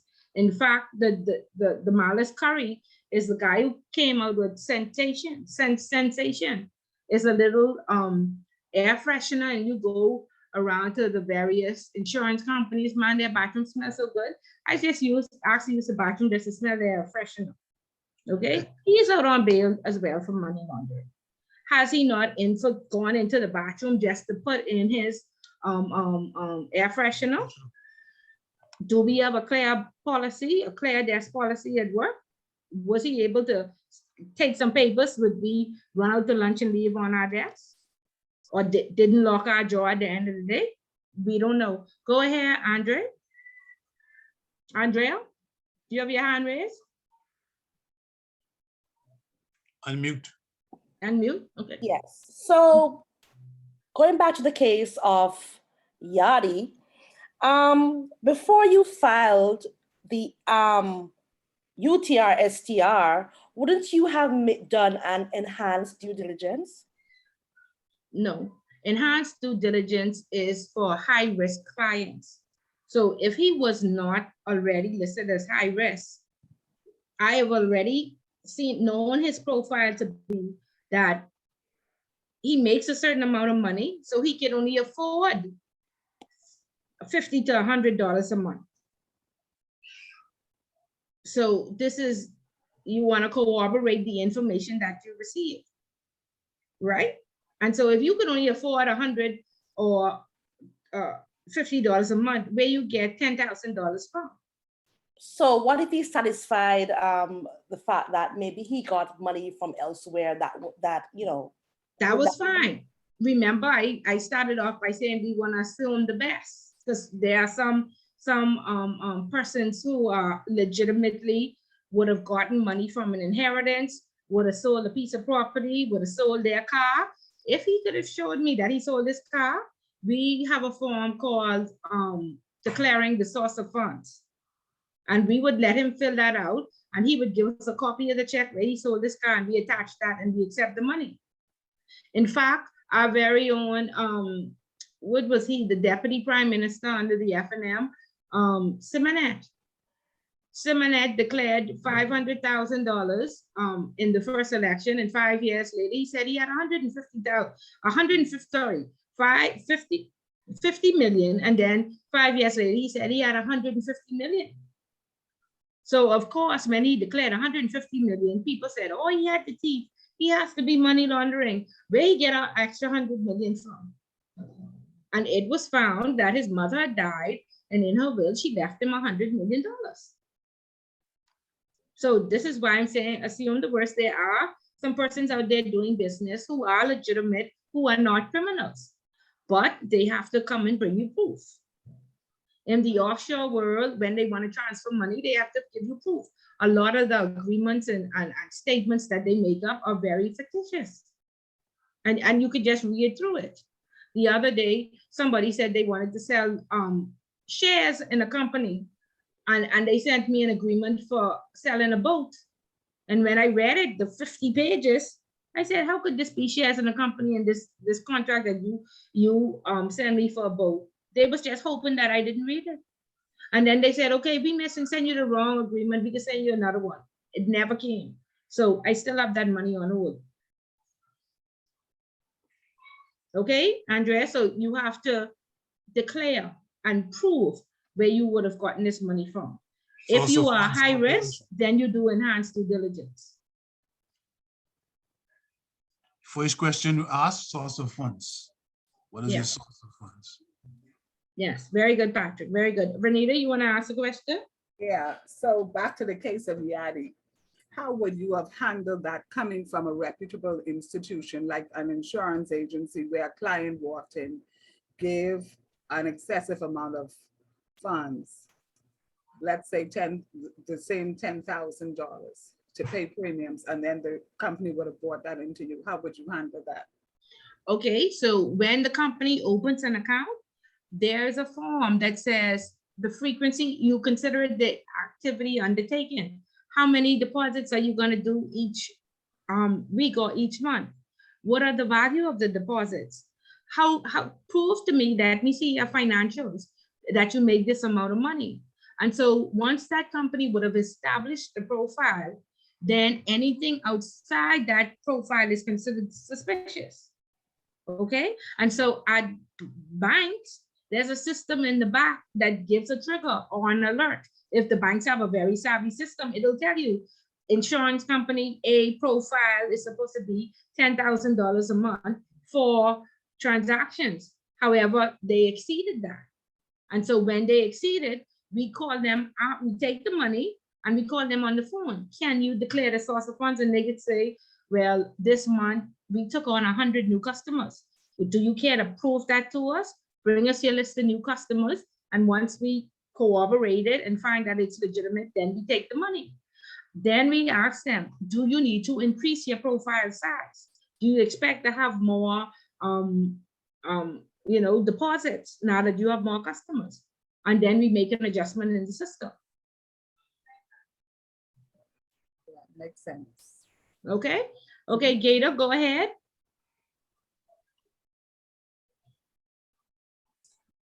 Okay, so you have most persons that do not have a profile, but let's say they're self-employed and they normally would pay their staff or persons with checks, but you don't know that they have a profile.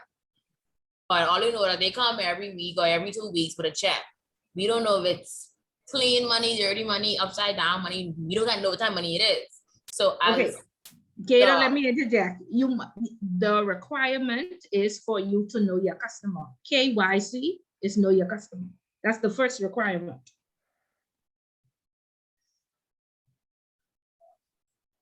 Okay. Second, source of funds. So therefore, you have not done something that you are supposed to do. No, Okay? but hold on, Miss Paulette, hold on, wait. But I confused too, because if I'm the customer, if I'm the employee, because if I understand it correct, if I'm the employee bringing in this check, if that's the employee job to tell you where the source of funds is from the company. I don't know. If then that employee cannot come into the bank and bring that check, if you cannot answer questions, that employee should not leave that bank until they can answer or somebody phones into the bank and gives an explanation. Really? Really. Oh, wow. You are required to know your customer. Every account that has been opened in the bank has a profile. It's the law. You must collect the passport and the national insurance. You must confirm the activity undertaken. So again, like I said, 218 persons, banks have not updated, and then insurance companies and law firms are just being regulated. But this is what's supposed to be done. Every customer must have a profile. Okay, and if you didn't do it, you have to go and update your accounts. And now the profile has to make sense. You have to corroborate the information. You cannot have somebody coming in and saying, my salary is $2,000 a month and I can deposit $10,000. No, that does not make sense. And if you accept that, you are going to go to jail. Okay. And if you are an account officer, each account officer should have, I mean, when I worked in the offshore world, each account officer had 100 accounts. If they were high risk, then they only had 50. And they had a senior and a junior working on those accounts. You have to have a profile. Those transactions must be checked. Compliance should sign off on it. And then there are client reviews. Okay, so no, that's what know your customer is, and client due diligence is. Knowing your customer, receiving the information after the account is open, or investigating and doing due diligence. So what if let me give you another example. What about a person who, I guess that's why it's important to have a business account. What about persons, like she was saying, who have businesses, I guess, they have a job. So I have a job, right? So the person has a job, but they do something on the side. Then it has to be verified. You go and get your business license or whatever. Even if you keep an ASU, you have to bring in a copy of ASU contract. And that officer has to know you and what you do and how much money to expect. And Gator, the same thing with the company, that the account officer normally is in contact with the finance. So if the messenger bringing in the checks, you wouldn't question the messenger. you would call, the finance officer should already have called the bank and said, this is outside of our profile, we are sending these checks. The duty of the person in the financial services sector is to know your customer. Okay, so I have a question as it relates to the KYC. How reliable are those? Do the type of questions vary with financial institution? Like, for instance, a bank may have different questions from an insurance company, because I found that the ones that I've seen, like the questions are very general, and you have no way of pinpointing whether this person presents a financial risk or not. Because when, for instance, one may ask source of funds, employment, pension, retired, other. I think it's so broad that, you know,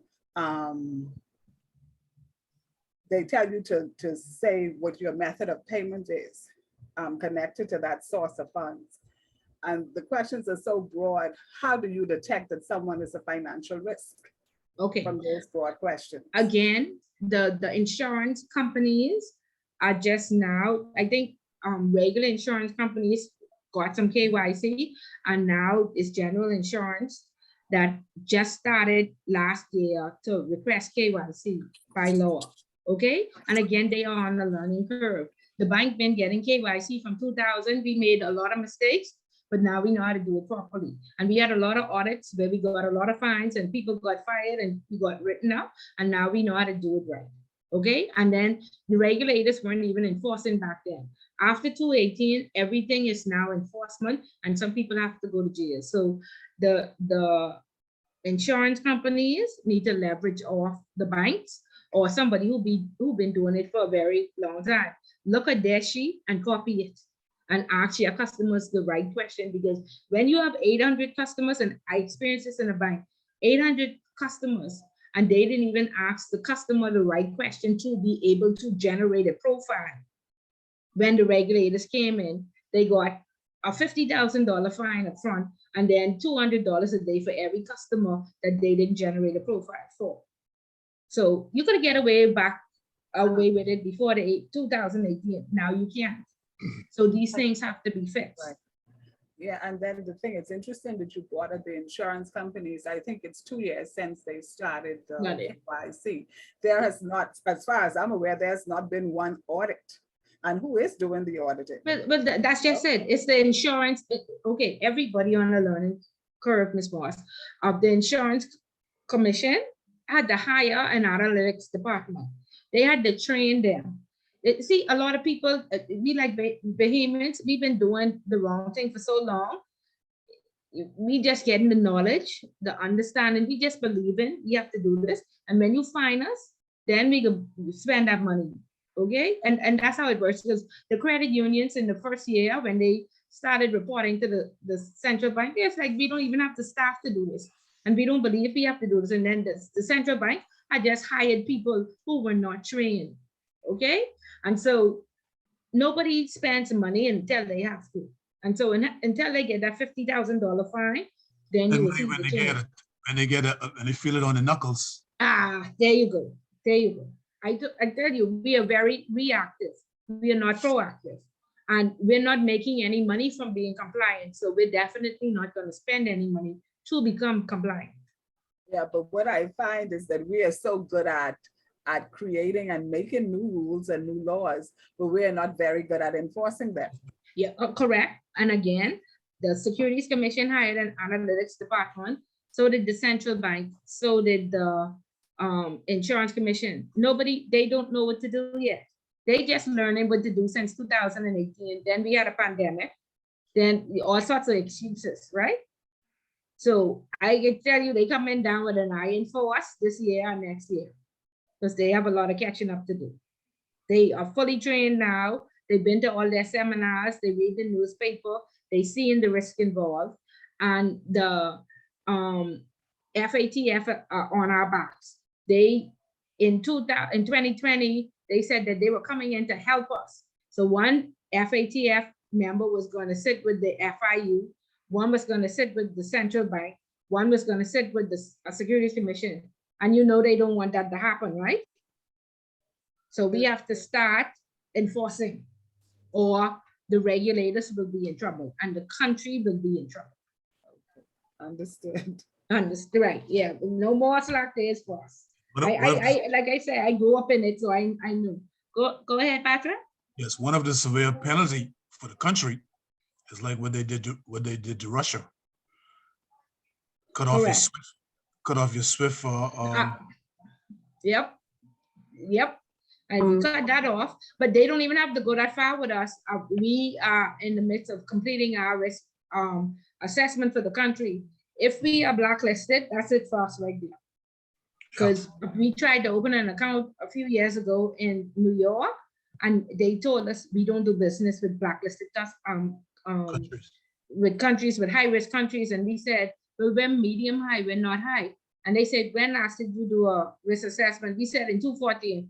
They said it's I think it was 2019. They say we need an up-to-date risk assessment. So all I have to do is say that we are high risk, because the perception out there is that we are high risk. And that's the Bahamas finish right there. Okay, and of course, high risk is enhanced due diligence, and that costs more money. And we already borrowing at a very high rate. The rate of our borrowing that we love to do so much will also increase. Okay?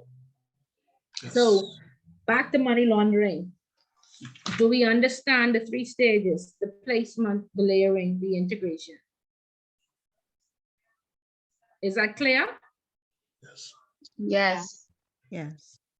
You sure? And you would be in. So in that question, how is money laundered in the placement stage?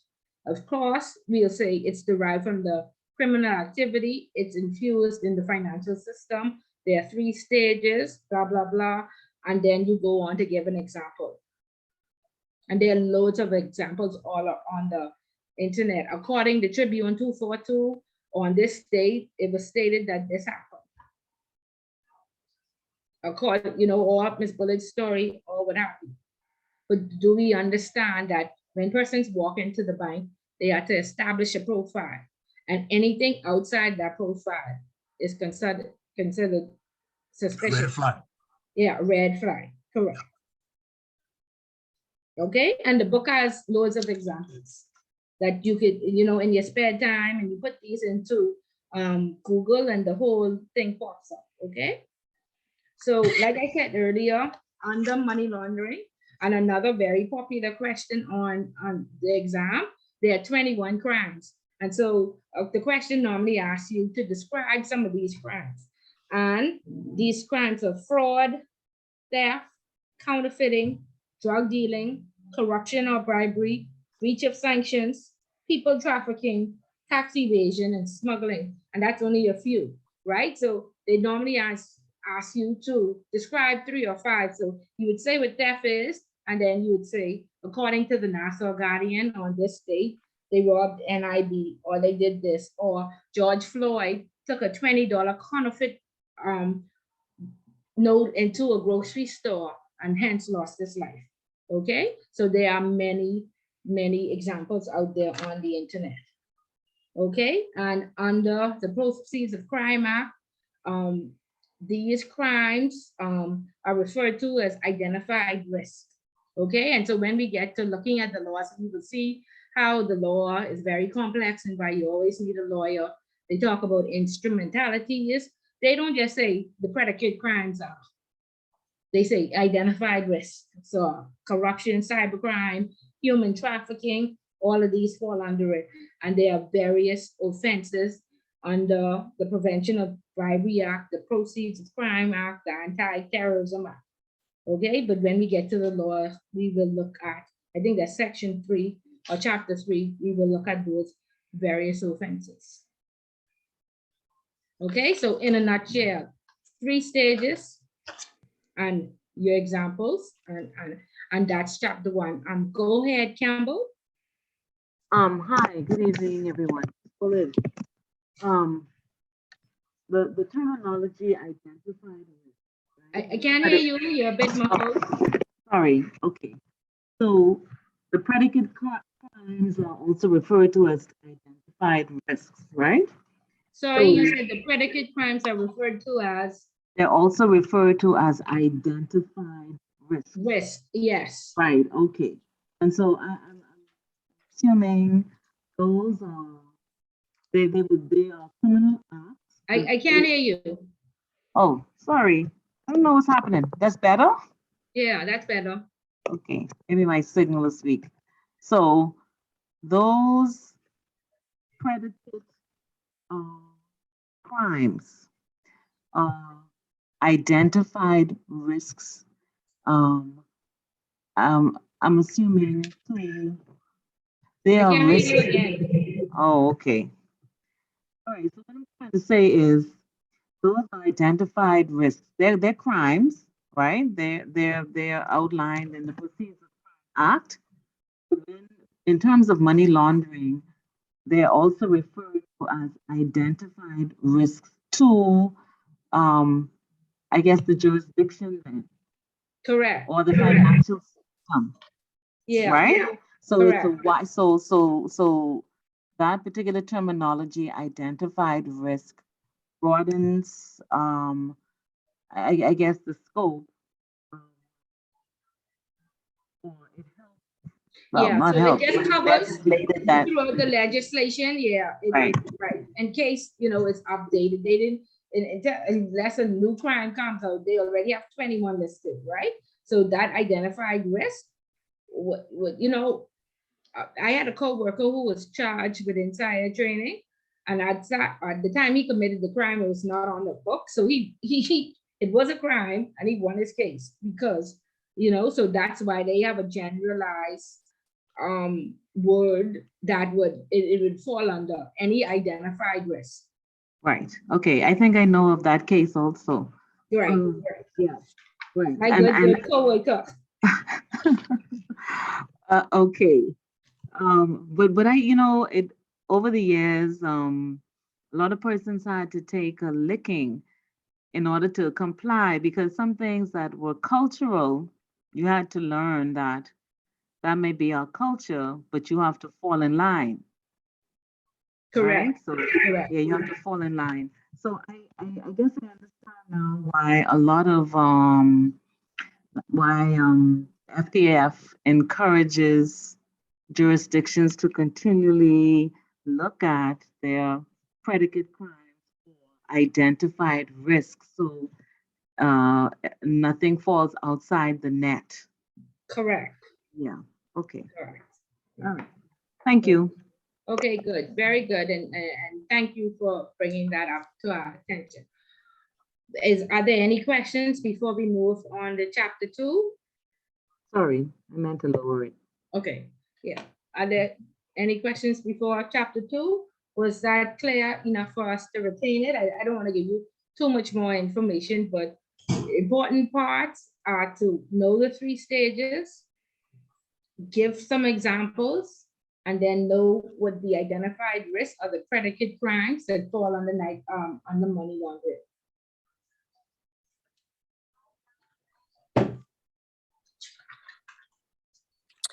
Ms. Bullard, can you explain the identified risk again, please? I can make sure I understand. Okay, various crimes that fall under money laundering. So the predicate crimes, which are corruption, cybercrime, human trafficking, money laundering, weapons proliferation, terrorism, all of those are considered identified risks. Okay, that could be to a country, to a financial services sector, and what have you. Okay, thank you. Okay. Okay, good. So we're gonna move on then to chapter 2, and we're gonna talk about terrorism. And I may have an old version of the book, but in my book, I think it's on page 23, it says money laundering versus terrorist financing. And it just tells you, it does a comparison, and this is a very popular question as well, very easy to answer. It gives a comparison chart. Do you see that on page 23? Yes. Yes. Okay, so it says what's the motivation for money laundering? It's profit seeking. They're trying to make money. What's it for terrorist financing? It's ideological. It's their belief. Just like we believe, somebody came and told you about Christianity, you would say you're going to hell, right? And so they believe that if they do the suicide bombing or they support this terrorism, they're going to go to, I guess, to heaven and have streets of gold and many wives and what have you. Then what is its intention? And you see the difference between the intention. And then the source of funding. On the money laundering side, it's only from unlawful sources: extortion, kidnapping, drug trafficking. On the terrorist financing side, it's from lawful and unlawful. Okay, and so we're going to go through this chapter and we're going to see that charitable donations, foreign government sponsors, business owners, and personal employment, all legitimate areas. Okay, and then it talks about the methods and life cycles. So like I said, this is a popular question. So just study that chart in your spare time and you will see the differences between the two. Okay, and so the book talks about terrorism and what is terrorism. The objective of terrorism is to intimidate a population or to compel a government or an international organization to do or abstain from doing any act. Okay, when we think about terrorism, we always think about Al-Qaeda and Boko Haram and ISIL and ISIS and the Irish Republican Army. However, most recently in America, there has been 365 cases in 2019 of domestic terrorism. And of course, we know that whatever happens in America, you know, they sneeze and we get that call, right? Gator, you want to ask a question? Yeah, I was actually about to say that too, because terrorism isn't just only international, it actually is domestic too. And you'll be surprised to know how many people that you bump shoulders with that actually like could be a part of these groups, eh? Could be a part of these groups. Like honestly, like through conversation, you wouldn't really think about it because you think you're just talking like on air, but when you actually sit and think about it, like, wow, this person really could like one day come to my church and like shoot the whole church up. Right, right. And so a lot of us, like I said, we only think about the Middle East on September 11th, but I just want you, and I have even on the final exam, a question about the domestic terrorism because I want to create the awareness. Okay, and so and like I said, in the United States, 365 domestic terrorism acts. And I point that out because there's only 365 days in a year. So that means every day in 2019, sometimes they had 2 or 3 terrorist acts. So in the Bahamas, of course, you know, before we catch this full on cold, we have to create awareness. Where's our terrorism coming from? And it's particularly coming from our gangs, right? We had 6 persons shot in a car in April. We had 8 persons shot at Christmas on the Fox Hill Park. We had 13 persons shot at a baby shower in Montel Heights. Okay, so it's slowly seeping in, and before it becomes systemic, we need to put controls in place to mitigate it. Okay, so just for the awareness. And so back to September 11th, we may consider we have 4 international airports. Do we think that we are susceptible to terrorism? Do we have to worry about Al-Qaeda or any of Boko Haram or any of those? Are we concerned here in the Bahamas? Ms. Newbold? Anita? Clavia? Any of you? Are we concerned? Do we have concerns about terrorism here in Bahamas? The risk is not that high. Not as high, but it doesn't mean that we should let our guard down. Exactly. We should still be concerned. So y'all what y'all think with the San Salvador airport could have a Delta, could have American Airlines? Just you think we have our guards up in North Lustra and Exuma and San Salvador? Definitely not. No, we don't. Okay, but you're saying the risk in that high. So are we The risk aware that, are we aware think- that on September 11th, one of the terrorist flights that was Passed supposed to the airport. hijack flew into Oh. Freeport? Yeah. I was Okay, about that to was- say, I think that it would. We are at risk because we are small and they use us to pass through to get to where they want to go. And I think the risk is higher here in the Bahamas because we have a lot of ports of entry and our ports of entries aren't manned that well. in my Unguarded. opinion. Right. Okay, well, luckily in 2001, when, you know, the talks of terrorism had just started, our immigration officers were vigilant because two of the terrorists came into Freeport. They didn't have the proper visas, and so they were rerouted right back to their wherever they came from, and they weren't able to hijack the American Airlines plane to, I guess, send it into the White House. Julian, you want to say something? Well, I think one of the better ways to answer that question would be, yes, there is a high degree of risk from terrorism here.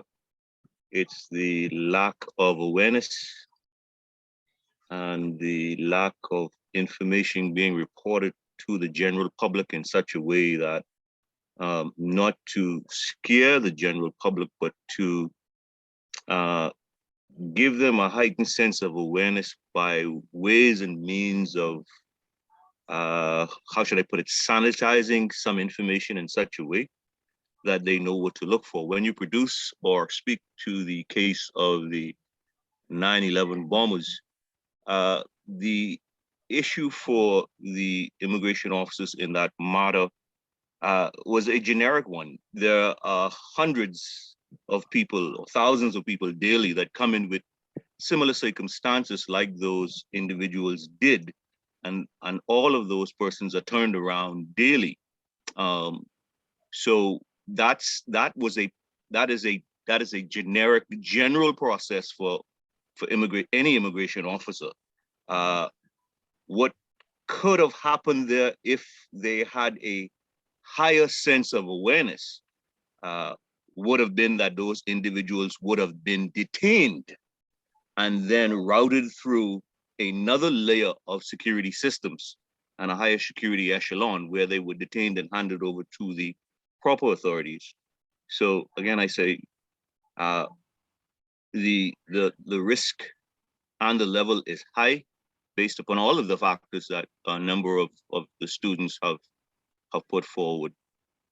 It's just the level of awareness that the general public does not have that gives the general public a sense that the risk is not high and the level is not high. Thank you. Okay, thank you too for very insightful. Thank you. Go ahead, Fabio. Good night, everyone. So I could go into a little more detail. So I work in operations at the airport currently. And there are a lot of things that we do in training when it comes to terrorism and what to flag and what not to flag. And you'll be surprised to know the things that we do come across on a daily basis or what you, because you know, there is no secret in the Bahamas. So the airport is big, but it's so small. So we would know of things that would be happening behind the scenes. So it's just like, what's his name who was speaking just now? Sorry. Mr. Smith, right? In the case that he said, a lot of the officers are not aware, whereas you have some that are aware, but there could be a bit more presence for border patrol and a lot of our family islands. That's why we're dealing with a lot of the smuggling of guns the special way now, because we serve that at the airport, but now it's more so let's do that at the family islands because nobody really checking for the conflicts. So, like I say, there's a lot of things that we do see and we are not privy to share. Like you said, there's so much, we sanitize a lot of the information because if we were to say some of the things that we would see on a daily basis, you definitely would not want to fly. Okay, yeah, don't scare us. Like Julian say, no, they want scare us here. Don't scare us. Okay, but again, awareness, you know, and a lot of times we just don't even think of these things.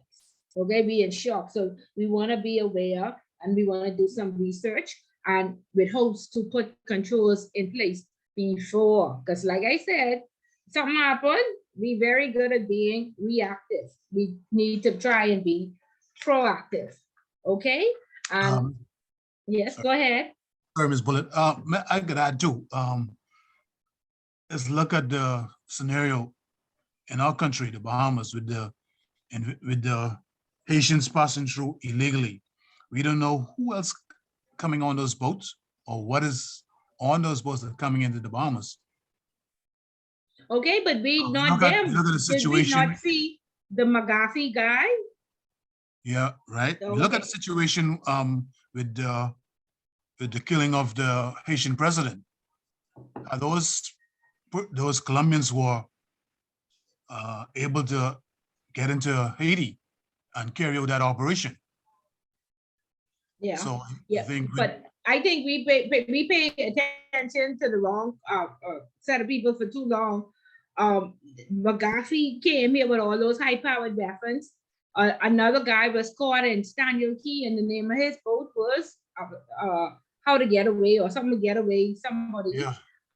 We need to pay more attention to Life Key and Palm Key and Albany, because we think all high and mighty, but I can promise you that's where all those guns coming in. Where we too afraid to check because we think that's the upper class.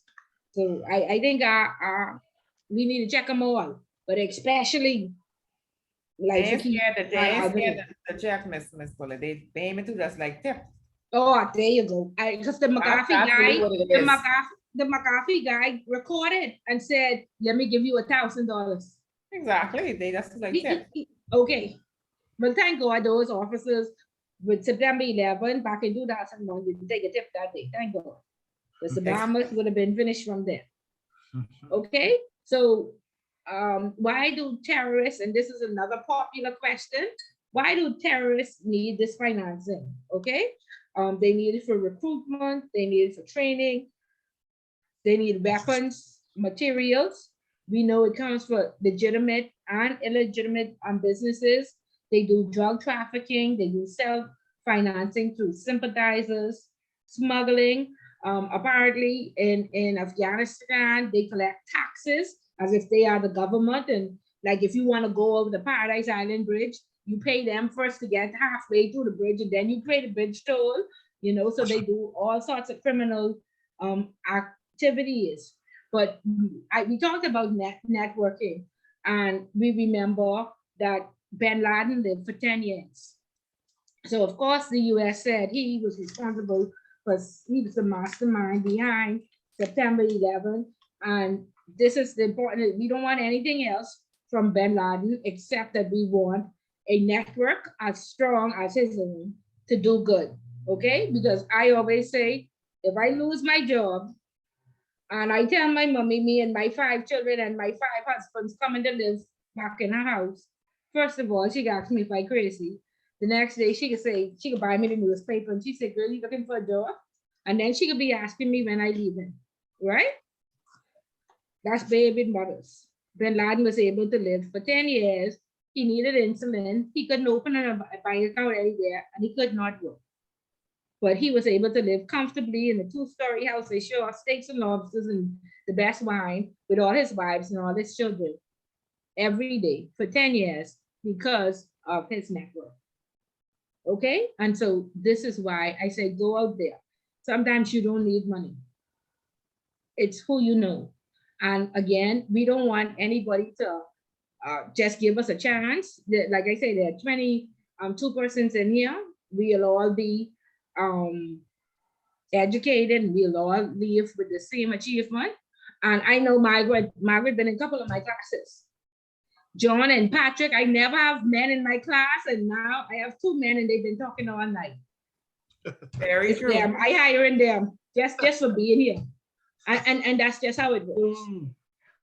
Okay, so you all other 22 who just qualified, just as qualified, and so get out there, let people know you, introduce yourself, and build up your network. And it's not to ask for a favor, okay? Because you will be qualified when they see your resume. Oh, very good, Dominique. is qualified. She has sufficient experience. Gator been working on this for a couple of years. She's our person. Okay, that's just how it works. It's human nature. Okay, so get out there and build that network. All right, just so we can open our eyes and talk about, you know, have some more awareness about this drug trafficking and this extortion or these sympathizers. Again, I don't know which version of the book you have, but there is a case 3 or 4 at the back of your book. It states, how does ISIS fund their terrorist attacks? And it says 683. So look at the back of your books, case 4 or case 3. Is case 4? Okay, good. Thank you, Anita. Very good. I won't say case 3. Okay, that's fine. Just once you have the right thing. So that's 2 guys with like look like ambulance workers on the front of it. And it says by Matthew Levitt, and this is from 215. Yeah, everybody has that? Yeah. Okay. Okay, so we want a volunteer for reading. Who wants their 5%? We can have 2%. Oh, girl, Gator, go to the top of the class. Go right ahead. I didn't even finish it. Gator hand was right up. Very good, Gator. Go ahead. So start. You can start to read for us, and we'll probably stop halfway through and then take some more questions, because again, I don't want to give you too much information to overwhelm you right up front. So Gator is going to start, and Gator, don't worry if you can't pronounce the name. Miss Bullock can't pronounce the names either. So just go ahead. They Middle Eastern names. So start reading for us, please. What page, please? That'll be page of case 4, but all the way to the back. How do ISIS terrorists finance their attacks? And it starts as meeting in Turkey just 2 days. Meeting in Turkey just 2 days after the horrific terrorist attacks in Paris. Excuse me, Gator. Excuse me, sorry. Well, somebody said no break. I'm sorry. I just automatically, there is a 30-minute break, and I normally hold it to the end. But if we need a break, and then we want to go till 9, that's fine as well. So can we have a quick vote? Sorry? You can Hold stop it. at 8:30. Hold it. Hold it, and we'll end at 8:30. 8:30. Okay. 8:30 for me. Okay, good. All right. Thank you, Gator. Continue, please. Meeting in Turkey just 2 days after the horrific terrorist attacks in Paris, leaders of the G20 countries issued a statement condemning recent Islamic State in Iraq and Syria, ISIS attacks, and reaffirmed their commitment to combat terrorism. More specifically, the group of industrial nations recommitted itself to tackling the financing channels of terrorism, which begs the question, how does ISIS finance its international operations? ISIS is primarily financed through a wide array of criminal activities, large and small, centered in the parts of Syria and Iraq that are under the group's control. ISIS steals livestock, sells foreign fighter passports, taxes minorities and farmers and truckers, runs a sophisticated extortion racket, kidnaps civilians for ransom payments, loots antiquities, and much more. It also makes about 40 million a month from illicit oil sales alone. But these sources primarily support the group's expensive state building and war-fighting enterprises back home, ranging from paying teachers' salaries and collecting the garbage to bribing tribal leaders and paying fighters' salaries. There is, however, an entrepreneurial self-financing model that ISIS recruits and supporters around the world have been encouraged to use to fund either their travel to ISIS-controlled land or perhaps their attacks in the West. While it is too soon to state whether any certainty how the Paris attacks were funded, the likelihood is that they were funded in the whole or in part through local criminal activities, or otherwise legal activities such as the use of state welfare benefits or taking out a loan. None of these would surprise, since authorities have been tracking the use of such funding schemes by prospective foreign terrorist fighters looking to join ISIS. Indeed, earlier this year, a Financial Action Task Force, FATF, report identified several potential revenue streams from would-be foreign terrorist fighters, including robbery and drug trafficking, various social service payments, and unpaid loans. Some potential plotters or travelers took on a short-term jobs to raise the money they needed, while others simply drew on their savings and or student loan accounts. Okay, let me just interject, Gator. Thank you very much. So think about it. So we had the Hurricane Dorian. And we also had the pandemic. So many persons went by down the social service, they went to the feeding network. So could you imagine those persons from Hurricane Dorian got social service payments, and on the black market, they exchanged them and sent money to ISIS, okay? Jamal, Williamson, could you imagine going in the Commonwealth Bank and saying, I need a loan to send my children to college, and instead of sending your child to college, you send that money to the college and then get a refund and send that money to ISIS? Jamal, would you do such a thing? No, I ain't trying to imagine that. But this is what it's saying. Do we get that this is what it's saying? Yes, ma'am. And so we see how they do this through legitimate ways. Okay, let's think about Bishop Lawrence role. Okay, through legitimate ways. Could you see somebody saying, Bishop, take this $100,000, $50,000 for you, and then we need you to go down to the bank and wire this next $50,000 to ISIS? And he's saying, oh Lord, it's a blessing from God. Money coming. Right? Sorry? Money coming. There you go, money coming. All right? He simply know would who ISIS know. is. Huh? He don't know. Who ISIS is. He didn't know. They say, Bishop, just don't ask no questions. They don't know who ISIS. He don't know who ISIS is. There you go. And so this is how it's funded through the various charities. Okay, because he just so happy he had the money. He didn't know nothing but no terrorism. He don't know, and so they had to put some laws in place to protect, even the charities. Because in the Middle East, many charities are used. Could you imagine that all these years you've been donating to the Ramsey Home and they send that money on to ISIS? Okay, so this is what they're saying. This is how they do it legitimately. Okay, go ahead, Renita. That would be like how they have these schemes online where they say, we send you $1,000, we need you to send us back 500 Correct. or whatever. Correct. And a funeral home, a licensed funeral director in the Bahamas answered that email, and he got the first check, and he went down to the Royal Bank, and they said, of course, we putting this check on hold. They held that check for a month. It cashed. He got 5,000. He sent them 10,000. Then he said, this is legit. He went down to the Royal Bank again. They sent him 50,000 this time. He sent half to them. He kept half. Then they said, they sent $100,000. And this was right at the Royal Bank, Mackey Street. And they said, oh, we used to him. His checks is clear. You don't have to hold that one. And of course, that was the one that bounced for $140,000. So of course the teller got fired. I think the teller supervisor got fired, and they have him in court for fraud. Okay, but again, that's what they did. They 2 or 3 times, they make you feel as it's legitimate, and then you lose entirely. Okay, so you have to be careful, follow the procedures each time. The law, your policy says hold a check, US check or international check for 21 days. Hold it for 21 days. Don't get how many times that cash.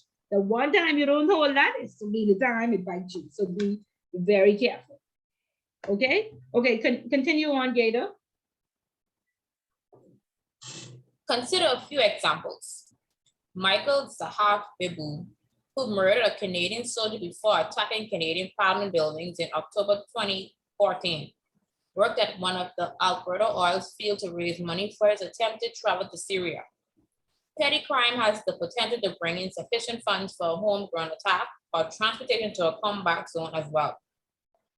There is the case of the 15-year-old boy in Montreal who held up a convenience store with a knife, stealing some $2,200 to pay for his plane ticket out of Canada. The teen's father turned him in to the police after finding the money in his son's bag. or take the 4 men arrested in February in Brooklyn, New York, for attempting to join ISIS. Some of their funds were supplied by a supporter who operated mall kiosks selling kitchenware and cell phones. According to the indictment, a round-trip ticket to Istanbul cost a mere $598. One of the defendants expected that he would not need to bring more than $400 to travel to Syria because he would not have any concerns in the land of the Islamic State. In Britain, the Metropolitan Police's Counter-Terrorism Command Unit has noticed several cases where jihadists finance themselves through state-funded welfare payments. Most recently, Yahya Rashid used his student loans and educational grants to cover the travel costs for himself and 4 friends to go join ISIS in Syria via Morocco and Turkey. Closer to home, Christopher Cornell, who stands accused of plotting to detonate pipe bombs at the US Capitol and shoot people as they ran away, simply saved money to conduct his attack, according to the FBI. In several cases, including the shooting in Canada, individuals who traveled to Syria was started to turn to deadly attacks at home instead, easily redirecting transportation funds toward homegrown acts on terrorism. Okay, thank you so much, Gada. And you can read the rest in your own spare time. But again, it's just for awareness, okay? Because I'm certain none of us thought about, could these people who were affected by Dorian be sending them money to finance terrorism? Could they be a part of gangs? Could they be putting money together to buy all this ammunition that just came to women? Okay, who's financing all of this? Where are they getting the money from? Okay, are any of us going in the bank to go get a loan? We will get this money and we send it to Billy Graham and we send it to TD Jakes. Okay, and remember, terrorism is because of their belief, ideological. They believe that they'll go to heaven and they'll have so many virgins and they'll have the streets of gold and their family is going to be taken care of. And so they do all of this in the name of, I guess, Allah, whoever they believe in. Okay, so it's very difficult for, like I say, if somebody told you Billy Graham was a fake or T.D. Jakes was a fake, would most Bahamians would say you go in hell, right? And so a lot of these persons in the Middle East feel the same way as well. All right, so just to give you some awareness, all right, why it works and how it works and what they do. Okay, any questions on terrorism?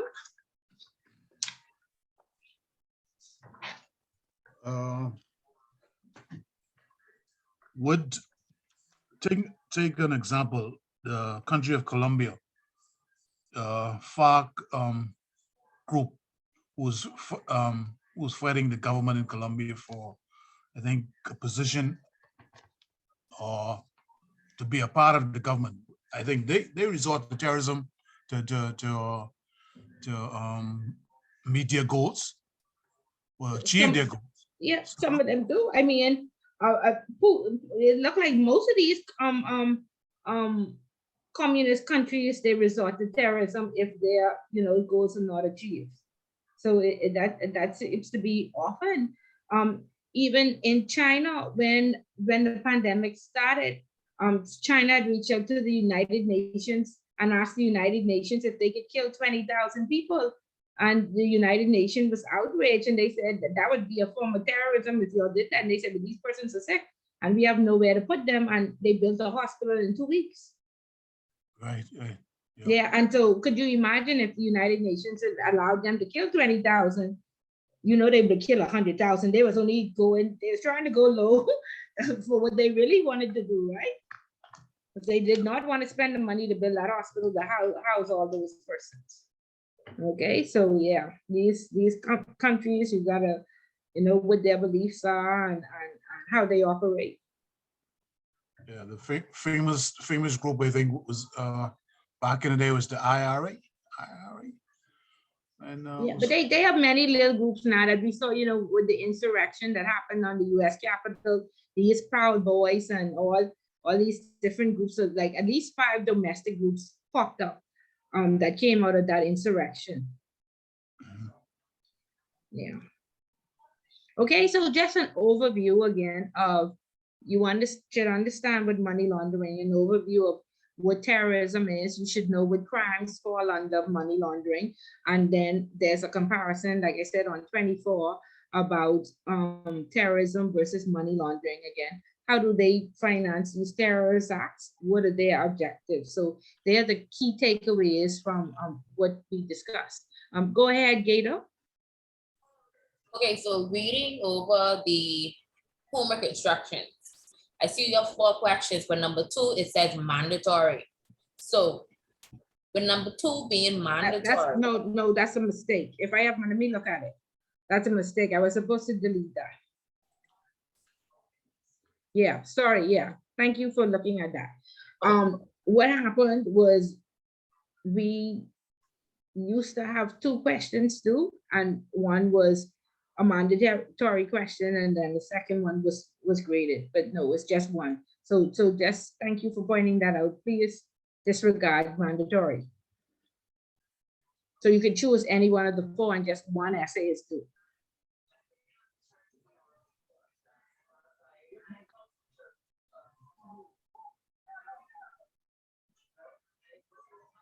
Okay, and again, question 2 talks about the objectives.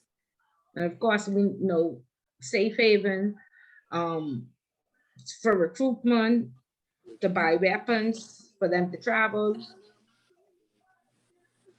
How do they fund? They kidnap, they extort, they go to the charities, somebody got a loan, somebody sent their social service payment. And again, you have an example, a real life case, and that's how you would get full points.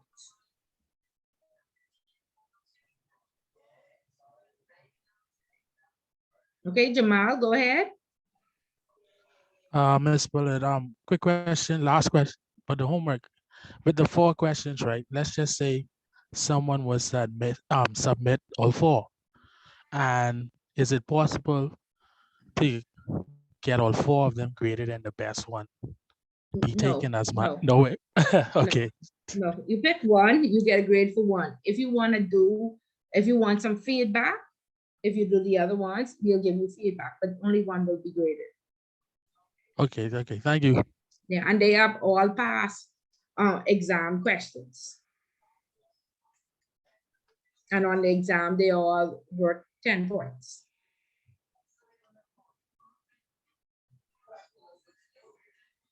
Okay, so you have a movie to watch, and come back and tell me what happened in the movie, and then you have to read the newspaper, and then hopefully in your WhatsApp group is established and somebody in the group is already a part of Toastmasters or one of those groups and can invite us. There's an industry briefing, follow your regulator to tell you when the industry briefings are, and please get in all your points. And like I said, it truly makes a difference between getting an A and a B or passing and failing. That 5 points really helps, okay? And so this was the first class, so I'll excuse half of the class that didn't talk to me today, but I'm very impressed with the conversation so far. So seems to be very intellectual persons in the group, so I'm pleased already. And like I said, it is a lot of work.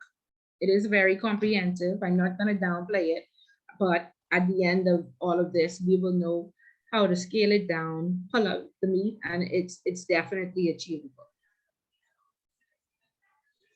Okay, and like it just calls for some organization. So I normally tell the class this, you made an investment.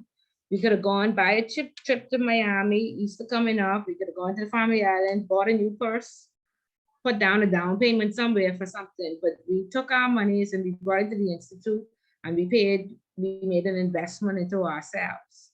And so we want to get 100% return on our investment, okay? And so speak to your families. If you pick up children from school, ask them to pick up for the next 5 weeks. If you have to cook on Wednesdays when you come home, ask them if you could buy takeout or if they could arrange the children and arrange the home on Wednesdays and perhaps on Sundays, because you need a day to unwind. In order to digest all of this, you need a day to unwind and a day to feel good. Or Miss Bullet will just be, Miss Bullet can talk for 3 hours or 4 before her mouth start to hurt. I'll just be talking. And vehemence, we great at talking. I mean, we great at meeting and doing nothing about it.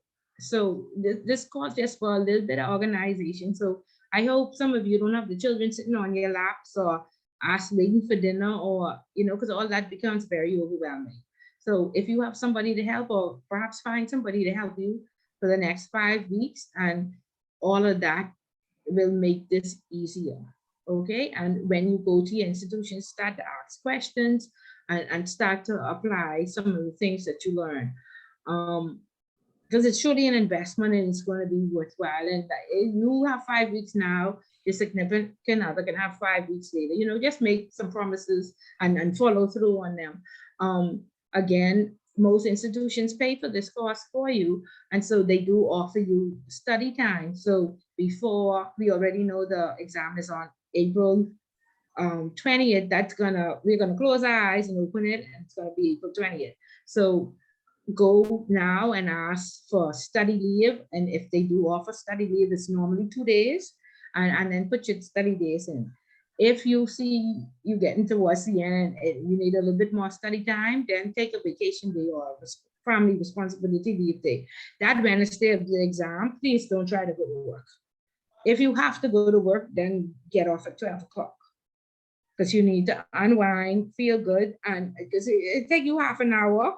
So many persons sat down in this exam and said, Miss Bullet, I was late from work. I rushed into the exam. I reached late. I was overwhelmed. It took me half an hour to focus, and then the time was up. So I answered one question. Okay, so it's going to be on a Wednesday. Plan now. And I promise you, all of that will help you. What time does the exam start? It'll be from 6 to 9 as well, for 3 hours. Good.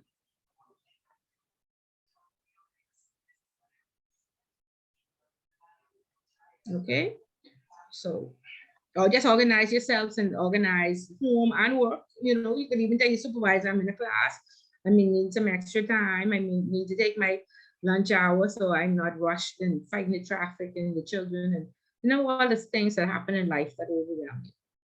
And I promise you, all of that will help. It calls for a little bit of organization. Okay. Are there any questions, concerns, any advice, any feedback? Excellent presentation. Sorry, I didn't hear you. Excellent presentation, Ms. Bullet. Oh, thank you so much, Patrick. And you made it so much easier by giving me feedback and participating. So thank you for your participation tonight. I give you 10 points already, Patrick. Well, thank you very much. Much obliged. Thank you. Okay, great. And continue now. Don't duck me for the next 4 weeks now. Okay, Ms. Bullet, then give me all my points. That's it. I'm looking forward to seeing you next week. All right. Julian, you want to say something? Yes. When you spoke about the assignments for the week moving forward, you listed, you said watch the movie, monitor the newspapers, invitations to a charity organization like Kiwanis or Rotary or so forth, right? But then you had a question, you had a point there about industry watch or something? Yeah, so I said there are lots of industry briefings. So briefings, okay. Yeah, so once you follow the Securities Commission and the Bahamas Financial Services Board or the Attorney General Office, they will just send stuff to your email and say, this is an industry briefing about a new law or about a new technology or something. And so they are good networking events as well. And now a lot of them have been by Zoom, but if they are in person or by Zoom, you go and you just introduce yourself and you get very good information and you meet like-minded people who you put in your network and who can assist you when you need to make a decision. Okay, thank you. Okay, you're welcome. Renita? Ms. Bullard, I just want to ask one question, just so I can have my mind at ease. The final exam is the only test that we're gonna have for this course? Correct. Yes, that's the only one. Inclusive of the Thank you. essay.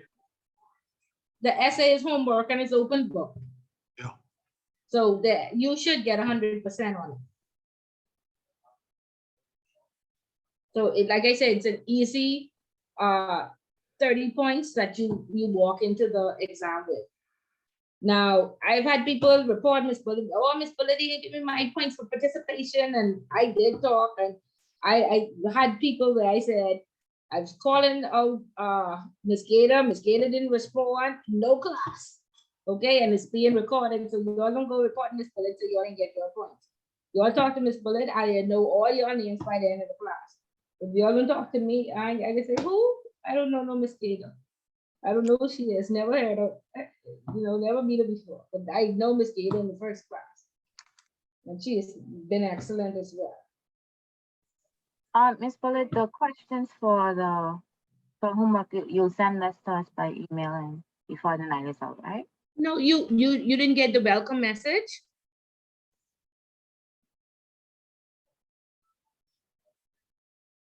Flavio? I got two messages, one from the other Miss Bullet, Miss Dan, and then I got something from Miguel. Yeah, so in that message from Ms. Dean, there should be 3 attachments. And where I was sharing my screen, do you have that as one of your attachments? Let me share it again. Do you have this in one of the attachments from Ms. Dean? My thing does not have an attachment from Miss Dan. Ms. Dan, okay, so I will forward this to you, and this is the instruction sheet that has the homework questions. Is there anybody else that don't have the attachment? I don't have it as well, Miss Bullard. Okay, let's see. As Rhonda Bodie. Okay. And Miss Dean would have sent it to you? I think I came in late, so I was added late. So that's probably why. Okay, so Clavia, just in case I don't have your as Rhonda. Okay, give me your email addresses quickly, please, and let me send it just to make sure you all receive it. Okay, it's my first name, Clavia, CLAVIA, underscore Rowell, 7415 at Hotmail. Okay, and it's Rhonda. First and last name, EZRANDABODIE@gmail.com. Sorry, is it EZRANDA or E? Pardon me? How do you spell the first name for me?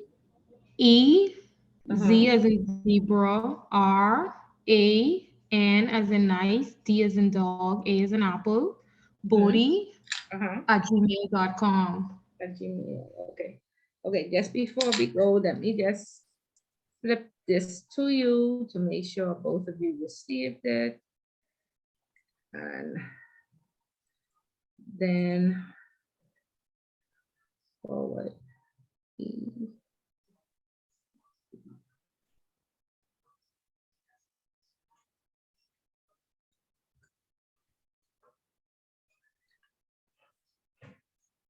Okay, Fabio.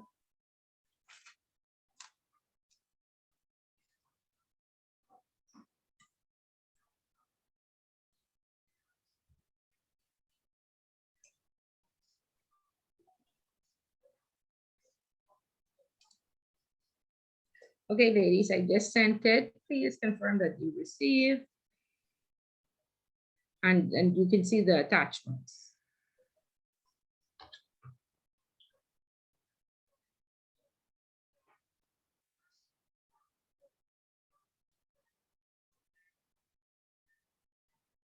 Okay, so everyone else, there are no more questions or concerns or comments. It's been a pleasure. I want you all to have a productive and enjoyable, safe week, and get some rest, and don't try and overwhelm yourself. It is very overwhelming. And like I say, organize your homes and work and just ask for some support during this time. And all of that will help you get through this course successfully. So have a fabulous week, and we'll do this again next week. Thank you very much, Ms. Bullitt. Thank you. Good night. Thank you. Good night. Good night. Good, everyone. Thank you. Good night, Ms. Bullitt. Good night, everyone. Good night. Good night. Good night. Night, Good night. everyone. Good night, everybody. Good night.